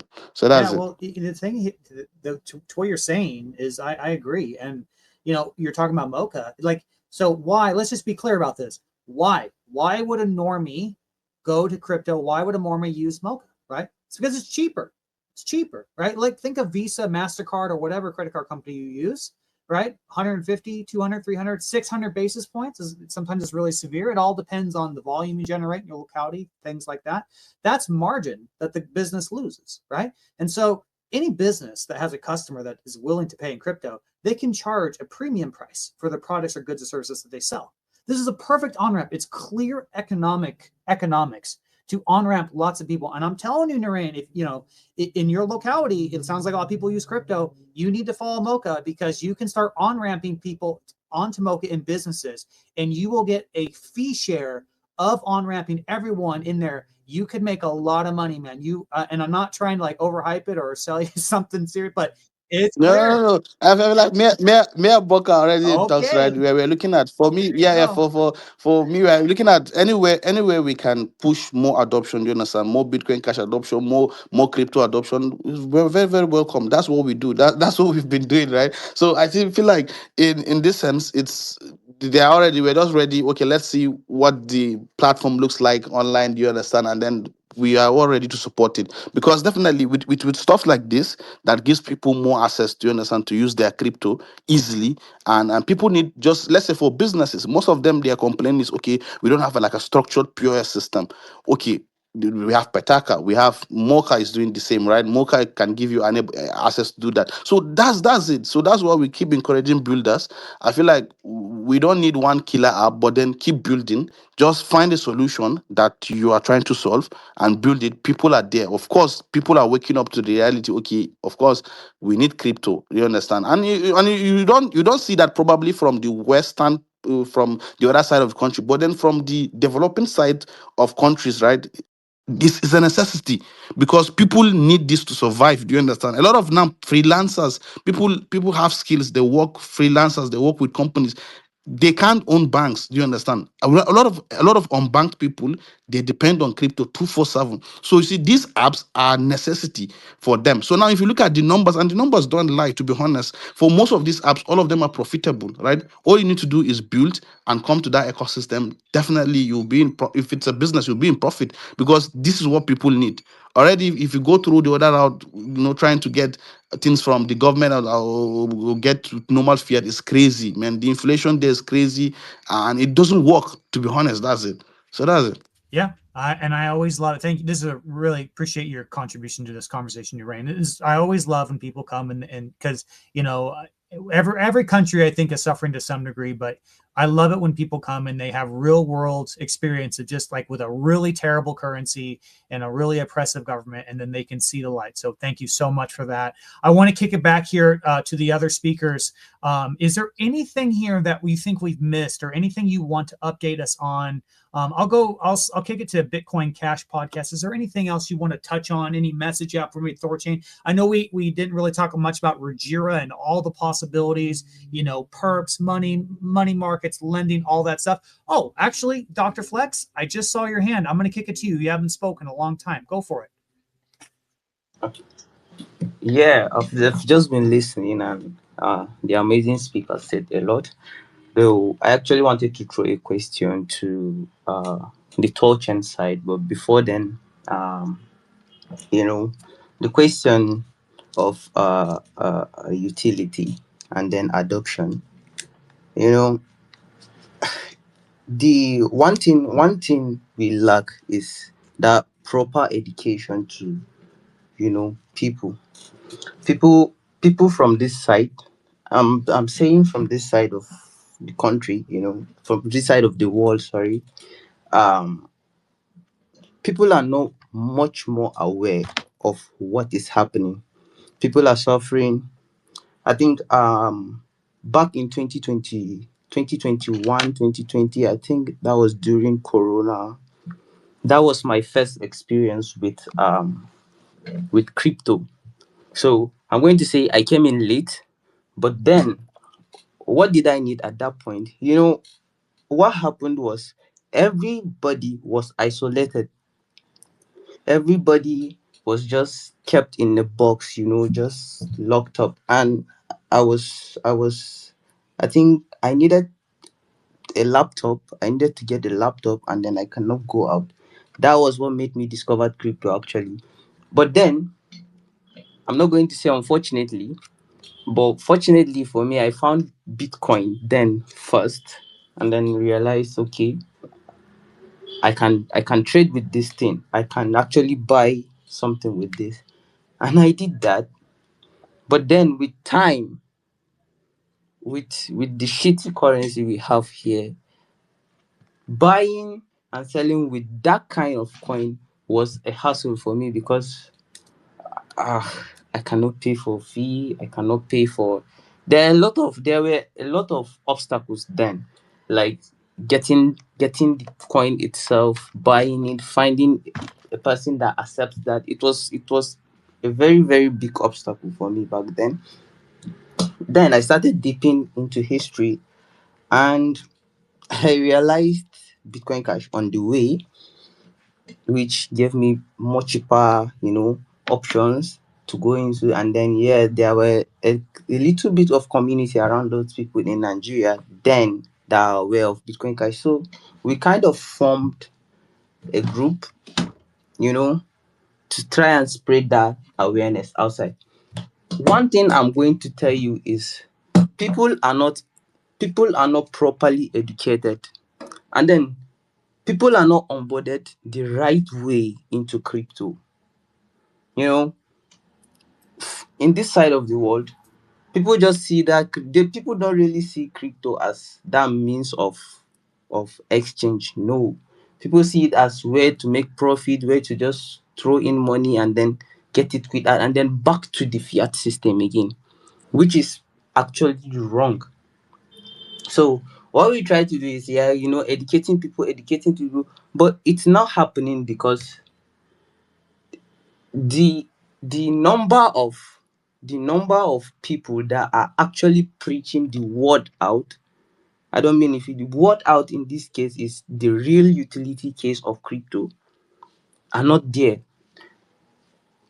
Much of the influence is there for people that just want to play around, people that just want, influence. I know, yeah, let's say freelancers now in Nigeria, they get so distracted with shitty projects that will just come with no real utility, and then this project pump money into the young minds that are willing to do that change, distracting the whole system. So what is happening is there is no proper education from, I think, for people that want real utility, for people that really want to see the adoption happening.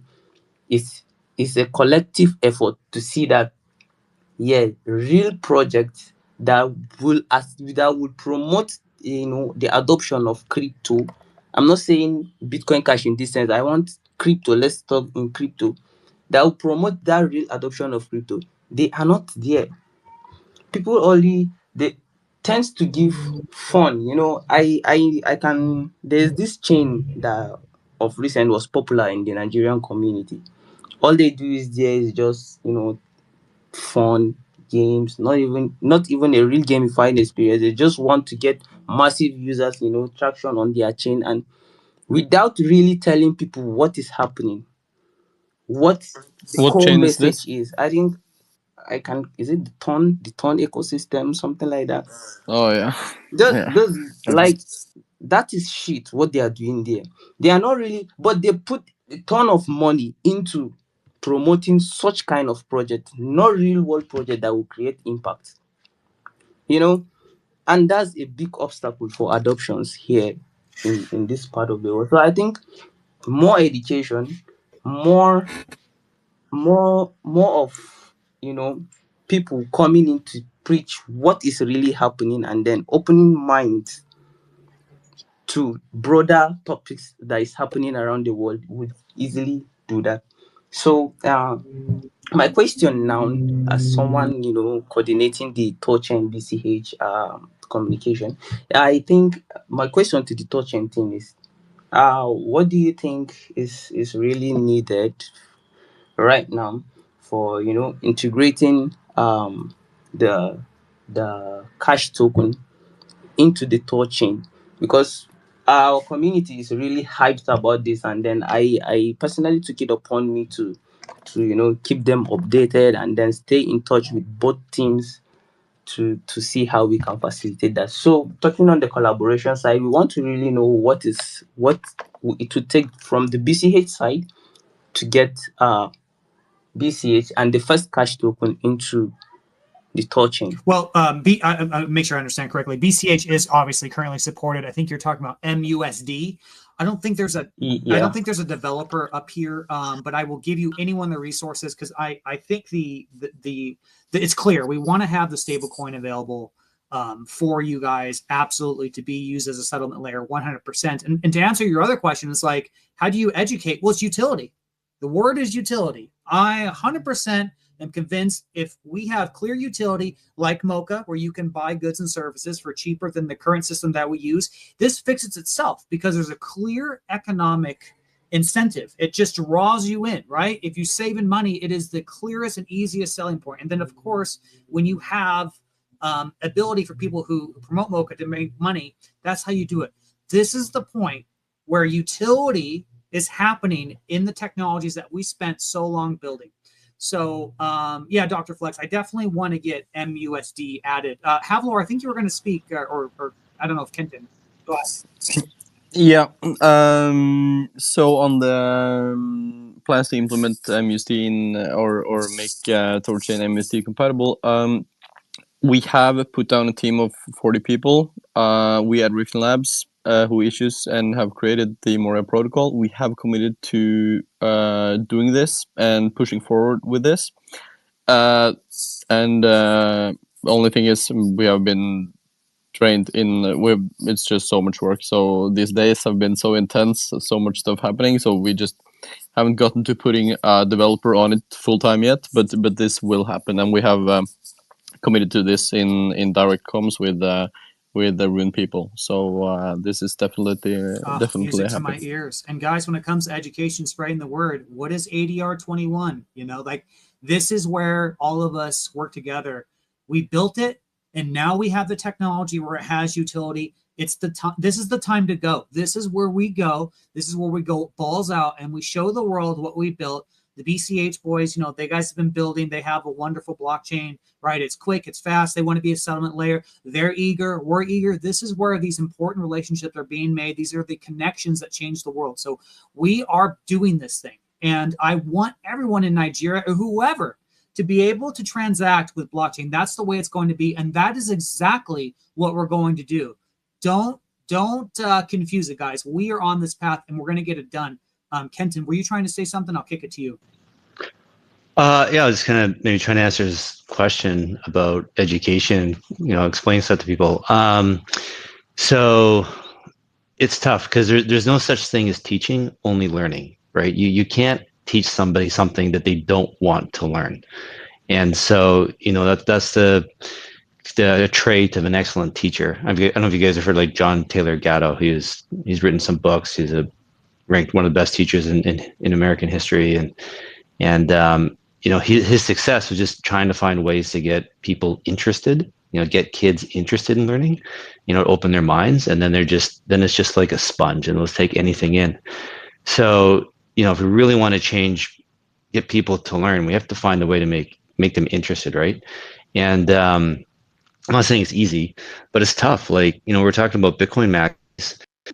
They've had about 10 years of propaganda, and it's really hard to break through that. And I think, I forget who said it earlier, but they hit the nail on the head. Like Bitcoin maxis celebrate arrogance and ignorance.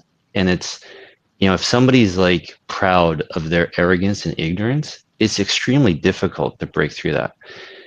Now, if you go to people outside of crypto, they're fiat maximalists. They've had 100 years of propaganda making them so. And, you know, it's a lot to break down. But I don't think it's necessarily going to take like 100 years of effort to do it. I think the fiat system breaking down on its own is going to push people into crypto. It's going to open people's minds like, hey, what's going on? You know, I need to protect myself. I need to get out of this. And like that, to me, that is one good thing with the Bitcoin price and crypto, like doing well, is that's great marketing for the sector, because we're going to get the fiat maximalists coming in trying to make money, and their ability to make fiat is a Trojan horse for freedom. And, you know, because if they really want to start digging into it and understanding it, they're going to start, you know, learning about the technology. But it is a battle. It is hard. Like talk to gold bugs. You know, gold bugs been around for 50 years. You know, they've been fighting with their families and neighbors and, you know, everyone in the media about fiat money for 5 decades now. And, you know, they've been regaled as, you know, crazy nut jobs, you know, gold is a religion, it's not easy. You know, it's a battle. So, you know, we just have to keep fighting the good fight. And, but I think we're winning. I think, you know, we are turning the corner, and especially in our lifetimes, I think we're going to see some change. But maybe not the answer you wanted to hear, but you know, hopefully that helps. Yeah. Or maybe somebody disagrees. What do you guys think? No, I agree. Well, I mean, my take on education, which I'm always talking about in the BCH community, is you have to think counterintuitively, right? If you go and tell somebody 30 times about Bitcoin Cash, they're not going to give a shit. They're not interested. They've got 100 other problems. They don't want to hear it. They don't want to talk to you. You are wasting your breath. Don't do that. The number one thing you can do to get people interested in BCH, and the same philosophy can apply to THORChain, or it can apply to cryptocurrency or anything in life, is to go and firstly talk to the people who already care about it. Because if you are talking to somebody else who cares about it, well, you're going to go get along great. You're going to start a collaboration, and there's going to be interest, excitement. There's going to be economic activity, and people hate missing out. They absolutely hate it. The worst thing in the world is somebody says to you, oh, do you know about Bitcoin Cash? And you say, no, I don't care about that. And then the person turns around and talks to somebody else, and then suddenly those two people are having a great time. And you're standing there like, what am I even doing? So that's kind of the strategy, is you need to focus your community inward, and then it grows at the edges because people are drawn to that energy and excitement. So that's kind of the way you want to do it. And that's the way, you know, that I think THORChain, BCH, everything, like, for instance, what are we doing here having this space? You know, I'm more interested in talking to you guys about BCH because you're interested than talking to some no coiners who doesn't give a shit about it. And that's also where gold bugs completely go wrong, of course, as well. They haven't made anything cool. That's the second part of it. Once you are talking to somebody and they are interested, you need to actually make something. I call it proof of passion, but it's basically just proof of work in the real world, right? Why do sports teams do so well? Because they're people who make podcasts following that sport teams. They wear the colors of that sport team everywhere they go. They tune in and they watch all the games. They get really hyped. They make fantasy football, whatever. That's how a sport sustains itself. And crypto is no different. If, you know, nobody was really that interested in what I had to say about BCH until now, I've got 150 podcast episodes about it.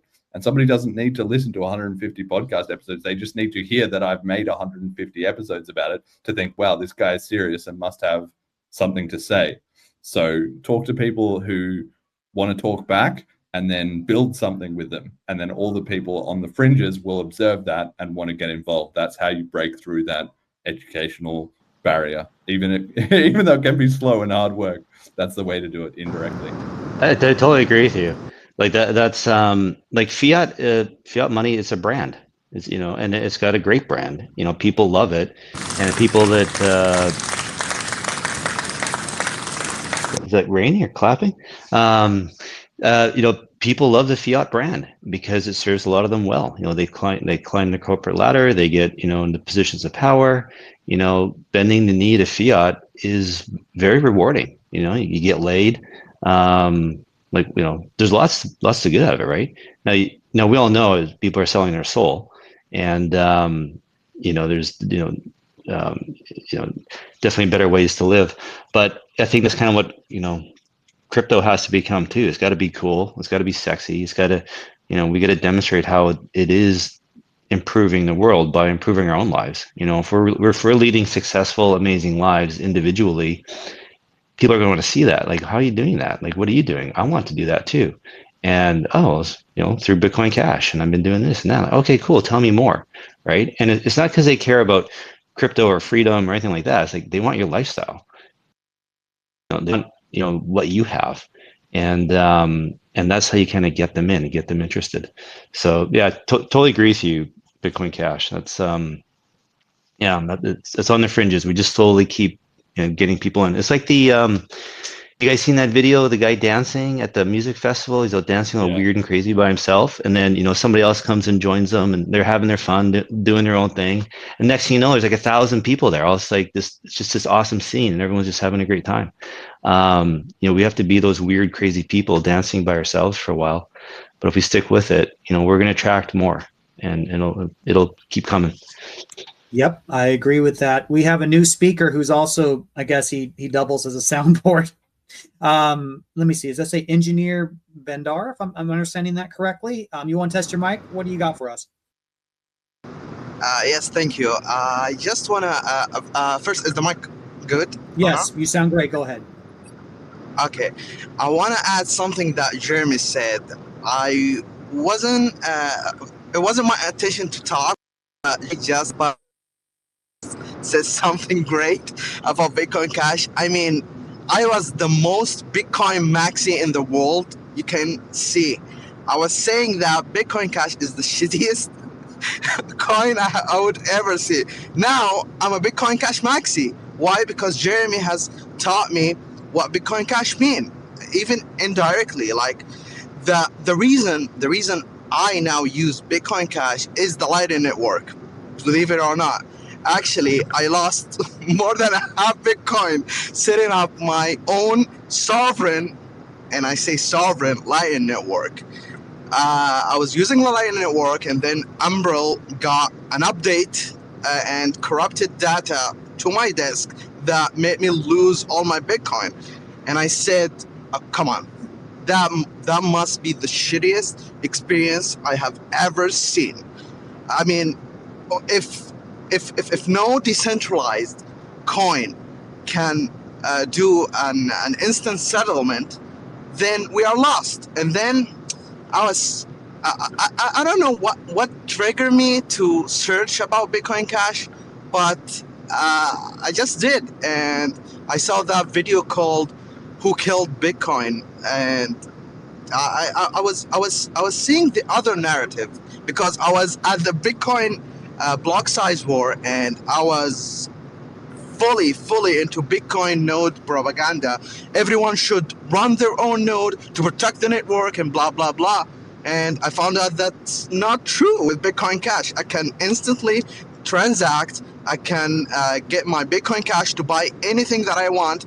And I found out that most Bitcoin maxi around here just use Bitcoin as an investment vehicle. No one cares about Bitcoin where I live. I mean, where I live, we only care about two things, mostly USDT for B2B transaction and an investment vehicle. And that's where Bitcoin do it for us. But if we want to really use Bitcoin, I couldn't find any way to use Bitcoin in a decentralized, trusted way except the Lightning Network. And the Lightning Network has failed me. So that's why I railed into Bitcoin Cash. I can see how it's private for my use case, and with Cash Fusion and also something called reusable payment address. So this is perfect for my use case. I mean, come on. When I buy something with Bitcoin, sometime I use Binance in order to have an instant payment where I buy something for $2 or $3 with $8 fee sometime. I mean, that's ridiculous. So Bitcoin Cash give me a really good experience and use case with less than a penny.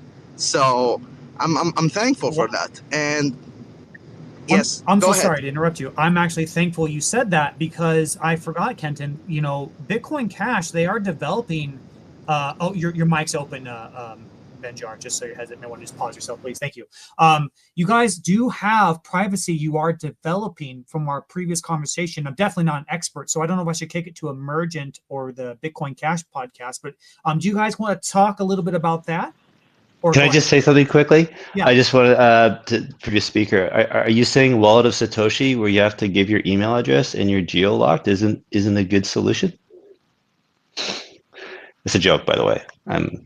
Yeah, it's unbelievable. The people in this room know that it's a joke. The people outside, I worry.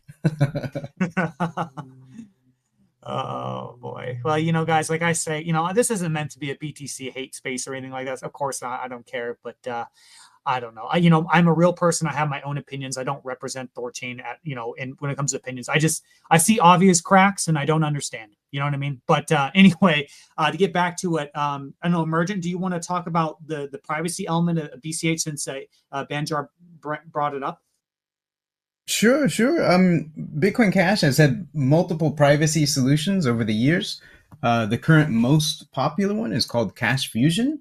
And I just brought up the site redteam.cash. This is where a researcher who primarily works in Monero, but he came over for a while, and through the crowdfunding thing that I helped to create, Flipstarter, he got funded to do some research on Cash Fusion and how it works. And I just looked up there, and it's 304,000 Cash Fusion transactions involving 28 million BCH, so more than the total supply of Bitcoin has gone through Cash Fusion transactions, right? I don't know how much that is. Some incredible amount of money. So yeah, it actually provides a fantastic and easy privacy solution. You get the Electron Cash wallet, which is kind of a workhorse. It's an old derivative from the Electrum wallet, which you may have used in BTC, but this was years and years ago that it separated and has been improving since then. And you just turn that on and you have your money in the wallet and you just turn on Cash Fusion, and in the background it just continuously is doing Cash Fusion transactions. And these are, you may be familiar with coin mixers or some of the common coin mixers, but it's like that but better, and that would take a whole discussion to explain why it's better. But yeah, you just sit there and it's trustless transactions running in the background, and you get coins on the other side that are very, very hard statistically to connect to anything that happened on the other side. So yeah, that's something that, like I said, 28 million BCH has been through. It's going on every day. Anybody can jump into it and use it very easily. That's the most common one. Somebody, I think it was Bendar, mentioned RPA, which is reusable payment addresses, which is very similar, not the same thing, but similar to what Monero does. And you can use those to publish an address, an RPA address, and it's just one address. And when someone sends money to you, the address that they send to is not that address itself. It's an address that's created by combining your key and the public key that someone else has published. And when they send to this new address, that address never existed. But I, who am receiving it, am able to do a little bit of statistical grinding, and I can watch on chain and be like, oh, that's mine. That's my money. I can produce the private key for that by observing what they sent, or where they sent it from, and observing my own private key. And I can create the private key for this address that they sent to. Anyway, so you can publish an address, and then every time somebody sends you a payment, it goes to a completely new address that nobody has any idea is connected to that public address that you have posted. Yeah, so there's multiple privacy things going on. And then with the upcoming upgrades we have for Bitcoin Cash in 2026 that are very likely to happen in 2026, we now have the ability to implement quantum protection for anybody who thinks that's a realistic possibility, and then also to start implementing the ZK proofs to where you could eventually implement something like a tornado pool or something like that. So yeah, it's all there. So it's because I'm ignorant, I don't know. So is it more like Monero where it's like obfuscation, or is it like something like zero knowledge proof like Zcash? Like how specifically does it work? It's obfuscation, I take it. All of them. So the RPA that I mentioned is more like Monero, where if you're able to, yeah, you have different ways. I understand. Okay. Yeah, you have multiple. That's the nice thing about having a bare metal chain that doesn't have a really strong opinion on exactly how things should be done. It's just a very strong virtual machine, and it can do whatever it is you want it to do. So one of those is Monero type transactions, and then another one you can do is ZK, which hasn't been implemented yet. That this isn't going to be enabled by the upgrades that are coming in 2026. And then there's the Cash Fusion, which is a statistical hiding, right? So I mean, all of these are statistical, but it's more of like a coin mixer where you have, I provide 10 inputs into a 50 input transaction, and I receive 4 outputs from among 40 outputs in the transaction. And the way that it's done statistically is called the knapsack problem.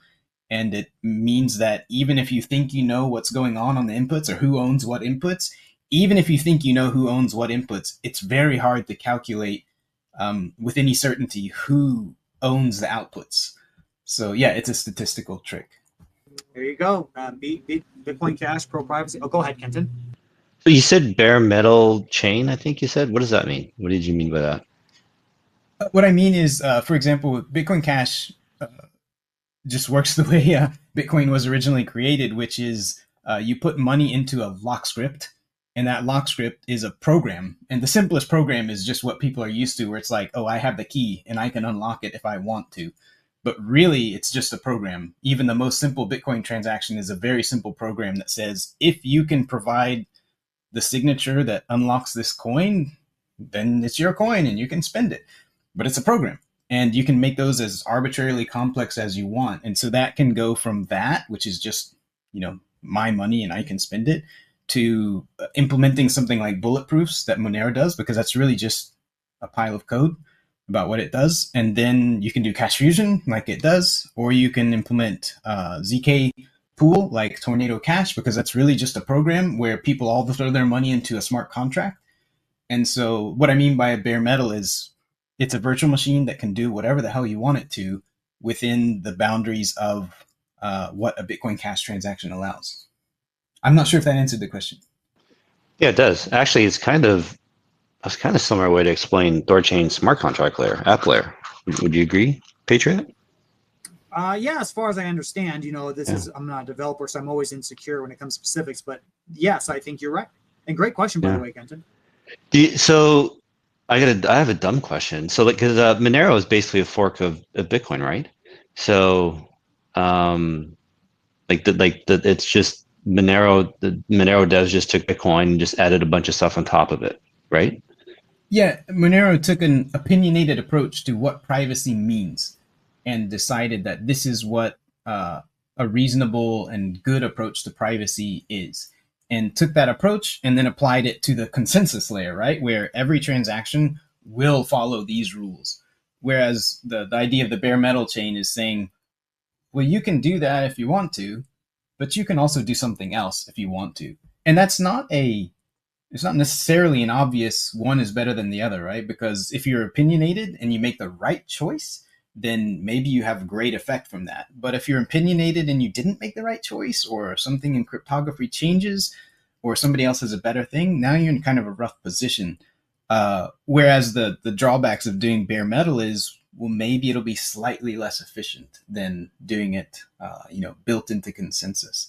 So maybe there's some trade-offs there, but yeah, BCH is very bare metal and provides you the tools that you need to build what you want to build.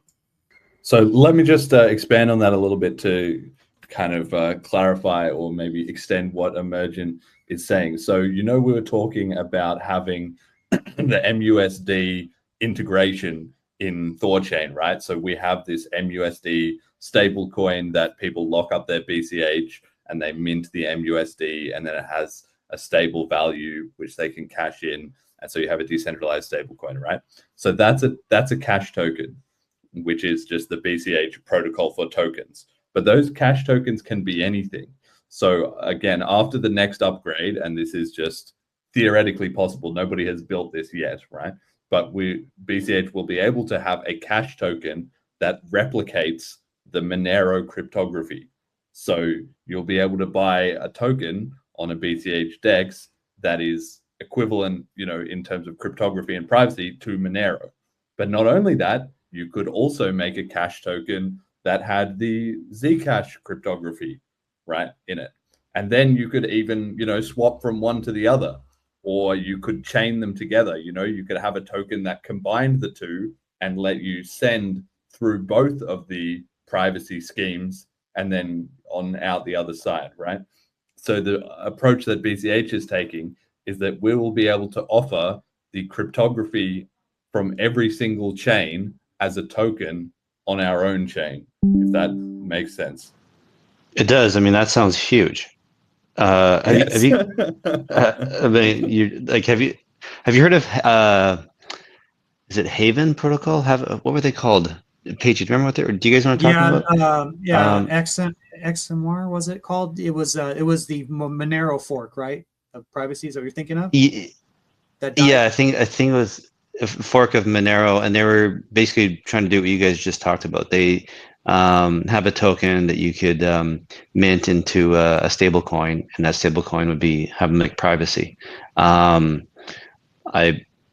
don't really know what happened with it. I can tell you what happened. Happened. They died, and we dodged a bullet with that one. We were actually thinking about adding them at one point, but they had a mint bug. And when you look at I'm not sure how it works with looking up a blockchain explorer on a privacy token, but when they looked it up, they had realized that the supply of XMR had greatly surpassed the maximum that was thought to exist. And so it was so inflated to the point where it was just hopelessly gone. So it died. Unfortunately. Yeah, so this is actually one of the advantages, right? So like if you talk to a Monero person, they will say to you, oh, what do you mean you have a chain with transparent transactions? Like everything has to be layer one, private transactions. Otherwise there's no point. And this is just a terrible thing. And that's great if they, want to pursue that option. But like every option, there's no solutions, only trade-offs, right? So the BCH trade-off in having a transparent chain, but with very powerful scripting, is that we'll be able to have a token that is equivalent to the Monero privacy, but it's like opt-in. If you want to be part of that, you can opt into it. Now, you're not going to have problems with those inflation bugs, or if you are, it's only going to be the people who choose to opt into that system, because the base 21 million BCH will always just be very clear. So if people are, swapping their 21 million BCH into this Monero cash token that somebody has made, it will still be very clear where all the 21 million BCH are. So even if there's a bug found in the cryptography of the person issuing the supply of that token, or in the coding of it, or something like that, then the only people who are going to get rugged are the people who've chosen to opt into that. And in fact, somebody could just fix that bug and create a new token, and then everybody could just migrate across from one to the other, right? So that's kind of the trade-off of having it not be baked into your layer one protocol, is you've avoided any of those risks. Yeah, we have a couple hands up. CypherCat, I'm going to get you in just a second. But yeah, imagine for everyone, THORChain, we built this. It's a very complicated protocol, and, we've made a few mistakes here and there. But you got to give a shout out to the devs right now, because they were not satisfied with the implementation and the of XMR and Haven, and they refused to add it to the protocol. That was a beautiful thing they did, because imagine we had an asset that just basically the supply went to damn near infinity. That means everything would have gone to zero, because if the asset's zero, all the RUNE would have been arbitraged out of the pool. So shout out to the devs for dodging that bullet. CypherCat has come up. You want to check your mic? What do you got for us? Hey guys, I'm sorry. Sorry to jump in. I'm gonna have to go. It's been 2 hours now, and Yes. It's 2 a.m. for me, so I'm gonna have to jump off. But it's been very good to talk with you all. Thank you so much. Oh, and Jeremy, if you got to bounce too, we can wrap the space in a little bit. Not immediately, but yeah, soon.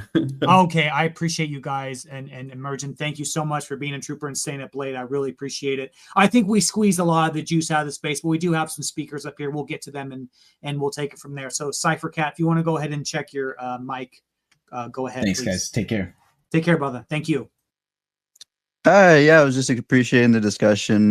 Excuse the PFP. I'm trying to rep Mariah protocol over on the Solana chain, so joined the Koala gang, and they immediately drew this, and I was like, "Screw it, I'm honored." So, anyways, one of the things I wanted to talk about is just unit bias, right? Like I think that's gonna be a huge thing in the future, whether or not we realize it. Like one of the main thing that was actually forgotten, left behind by the BTC guys, was actually sats. It's crazy because they're at like, I think it's like 16,000 sats to like until they reach their dollar, parity or something, and it's completely irrelevant. It's totally useless. If you were to try and get to that point, you would be in full-on centralization. No one would touch it. You'd be in 100% KYC territory. It's a total it's a non-starter, right? It doesn't solve a problem. But what's really cool about BCH is that we actually have sats, and like if you're in sats right now, if you're in Bitcoin Cash right now, you can kind of think like, wow, like even if you got one BCH, you can think of yourself as, wow, that's 100 million sats. Like think of yourself as like I think the new generation, they're calling it pre-rich, right? So you got to think like that. I just hope that kind of mentality can work itself into Bitcoin Cash, and then that'll help the spending narrative, right? Because that's the big problem right now that we have, is a lot of people, like, oh, I just want one BCH. I just want to, stack up. It's like a problem of bias, right? It's like, sure, online we want to kind of minimize it so we can make more BCH, but if we talk more broadly in sats, I think that'll actually translate to a lot more spending culture. If everyone feels rich, then that's a great thing. And it's like, yeah, like we need to start thinking this as like, these are future dollars. That's just kind of what I wanted to throw in there. But yeah, great discussion. I'm happy with what you guys are building. I think that Moca could be one of those big apps if we get it into a bunch of coffee shops and stuff, and people are going to be using it. And as long as it's agorist, right? People start learning how to like, just be a little bit more educated of how to go about, because the thing is, there's actually nothing unlawful of just buying BCH, exiting the system. Like in Canada, especially, if you just buy BCH and you never look back and you say, these are my new dollars, right? Sats are my new dollars. You never look back. They're not coming for you. They don't care anymore. They only care if you're day trading 24/7, trying to go back into fiat. That's what they're going to come after you for when it comes to all that kind of stuff. But if you're just deciding that like sats are my new dollar and I'm just going to build this, I'm just going to hold this, and I'm just going to spend this like dollars, then we get there a lot faster. Anyways, I'm just going to go down so the next speaker can talk. Hey, I appreciate you coming up, and yeah, we were a little nervous with your PFP, but thank you so much for restoring my faith a little bit in humanity, because I was on the mute button, buddy. I was ready, but you are welcome up on the stage. All right, we got another hand. Banjar, go ahead. What do you got for us? Thank you very much for letting me have this opportunity. I would like to add to what Jeremy said about Bitcoin Cash. If we can summarize this, that Bitcoin Cash privacy is based on convenient and fastness. We want very convenient, passive privacy, and also it must be fast. Okay, so the Bitcoin Cash, how they do it is modular. Today, I would exaggerate this and saying today we have Monero level privacy. How is that? We can have Cash Fusion giving million of mixing 24/7 and 7 days. Okay, due to the very cheap transaction fee that we have. So it would look like a full chain membership proof plus plus if I exaggerate it here, and if we want to say that Monero use stealth address, well, we can combine this with RBA First, I give you my RBA address. You send me some Bitcoin Cash, and then I use that to mix it in Cash Fusion passively. And then in 2026, if we have Zeki pool, we could theoretically send it into a Tornado Cash contract to obfuscate the obfuscate, actually hide the amount itself, and then exiting on the other end. So with RBA in the first place, the receiver of the address never appear in the blockchain itself. It's basically similar to Cake Wallet silent payment, but with reusable static address. So this is the simplicity you get with Bitcoin Cash. You could have a Monero level privacy today by this modular approach. And if something came better along the way, you could just upgrade to that in a modular way, just like Linux does it. There you go. My buddy Kenton dropped. I'm trying to request and get him back up here. You know, typically when we get to past the 2 to 3 hour mark, things can get a little glitchy. But I'm gonna try and get him up here. But Jeremy, I want to kick it to you because I know you're gonna be going to sleep soon. Is there anything else you want to say? Maybe you want to promote your podcast. I hope everyone listening to this, whether it's live or the recording, follow Jeremy, follow all the people you heard today. They're absolutely excellent. But I'll go ahead and hand the floor over to you, buddy. Yeah, well, thanks for having us again, guys. It's been fantastic to talk. I'm so excited about that integration, the Cash tokens integration, because I think it's a great way for us as a community to share, you know, like then we're bringing users to you and you're bringing users to us, and that's already amazing. But it also sets the stage then for if there is these future, you know, the research and dev that goes on to make these privacy Cash tokens as well. If we've got MUSD integrated, then it'll be presumably fairly simple, should be, to add other coins, other Cash tokens afterwards. So then the power of BCH through THORChain then brings that pool of privacy to so many more people. Like you've said, that you're not able to list Monero, but you would be able to list this, right? So there would be just a killer collaboration. I'm really excited for that. But yeah, everybody can obviously listen to the podcast. Go to bitcoincashpodcast.com. All the links and episodes and everything is there. At the moment, I'm really trying to help people get interested in Blaze, which we didn't get a chance to talk about, but it's the hackathon that we're doing in November the 15th. Registrations are open for that. You can look up the BCH Blaze account on Twitter or go to bchblaze.cash. I'm really hoping the THORChain guys will get involved and maybe register a team so that you can be part of it too, because that would be awesome. We've got BCH prizes, obviously, and it's going to be a great way to connect with other people in the space and celebrate and test out the new upgrades that will be coming in 2026. So potentially people will already be making test versions of these kind of privacy tools that we're talking about, which would be absolutely massive, so that we already have everything in the pipeline, and then when it activates in May, we can just switch it on and it's already rolling. Like, that's the ideal case. We'll see how it goes. But if you're interested in that, check out bchblaze.cash and bitcoincashpodcast.com. Thank you for having me. It's been fantastic. I really enjoyed it. Thank you for your time. I know it's late for you guys. I really appreciate, you know, you guys staying up late. Please extend them. I know they're probably sleeping now. You guys are on the other side of the world, and we try to keep it the time the same. And so I appreciate you guys not even offering an amendment. You just, you know, sucked it up and you joined the usual time. And yeah, you guys are absolutely great. I love how you guys share the ethos. And I would love, you know, if you ever have an event or anything, or a special podcast, if you want, you know, Kenton or Nature or anyone else up there, we'll gladly do it. And I'll do it on your time zone as well, and extend the favor. So yeah, thank you again, man. I really appreciate it. Brilliant. Thanks. All right. See you later. All right. Cheers, buddy. Kenton, you want to try your mic? Got a little rug there. I'll make sure you're good to go. I'm good. Yeah. No, and this sounds great. Sounds like a good time to wrap it up. Awesome, guys. I appreciate all the speakers today.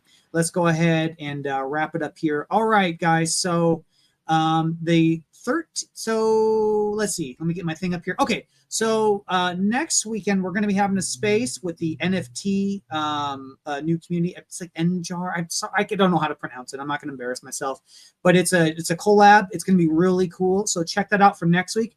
The following week is going to be the Moca space, where Moca is going live, or they're on the cusp of going live. So super excited for that. And then the next week, the 27th of September, we're going to have an Hans only experience, Ruggiera. It's just going to be largely him. He's going to say whatever he's going to say. That is going to be a banger, guys. What those guys are building on the app layer is truly revolutionary. They're having a little bit of quirks right now with the web, basically to make decentralized Binance. That's really hard to do, to make everything on chain. But they are going the technical hurdles one at a time. We are getting there, guys. It's going to come. So super excited. So make sure to check out those dates and those episodes. Kenton, do you have anything else you want to say before we wrap it up? That's great, man. Thanks, everybody. All right, guys. Thank you so much again to all the speakers. You were all great. God bless everybody, and we'll see you on the next week. Thank you now. Bye-bye.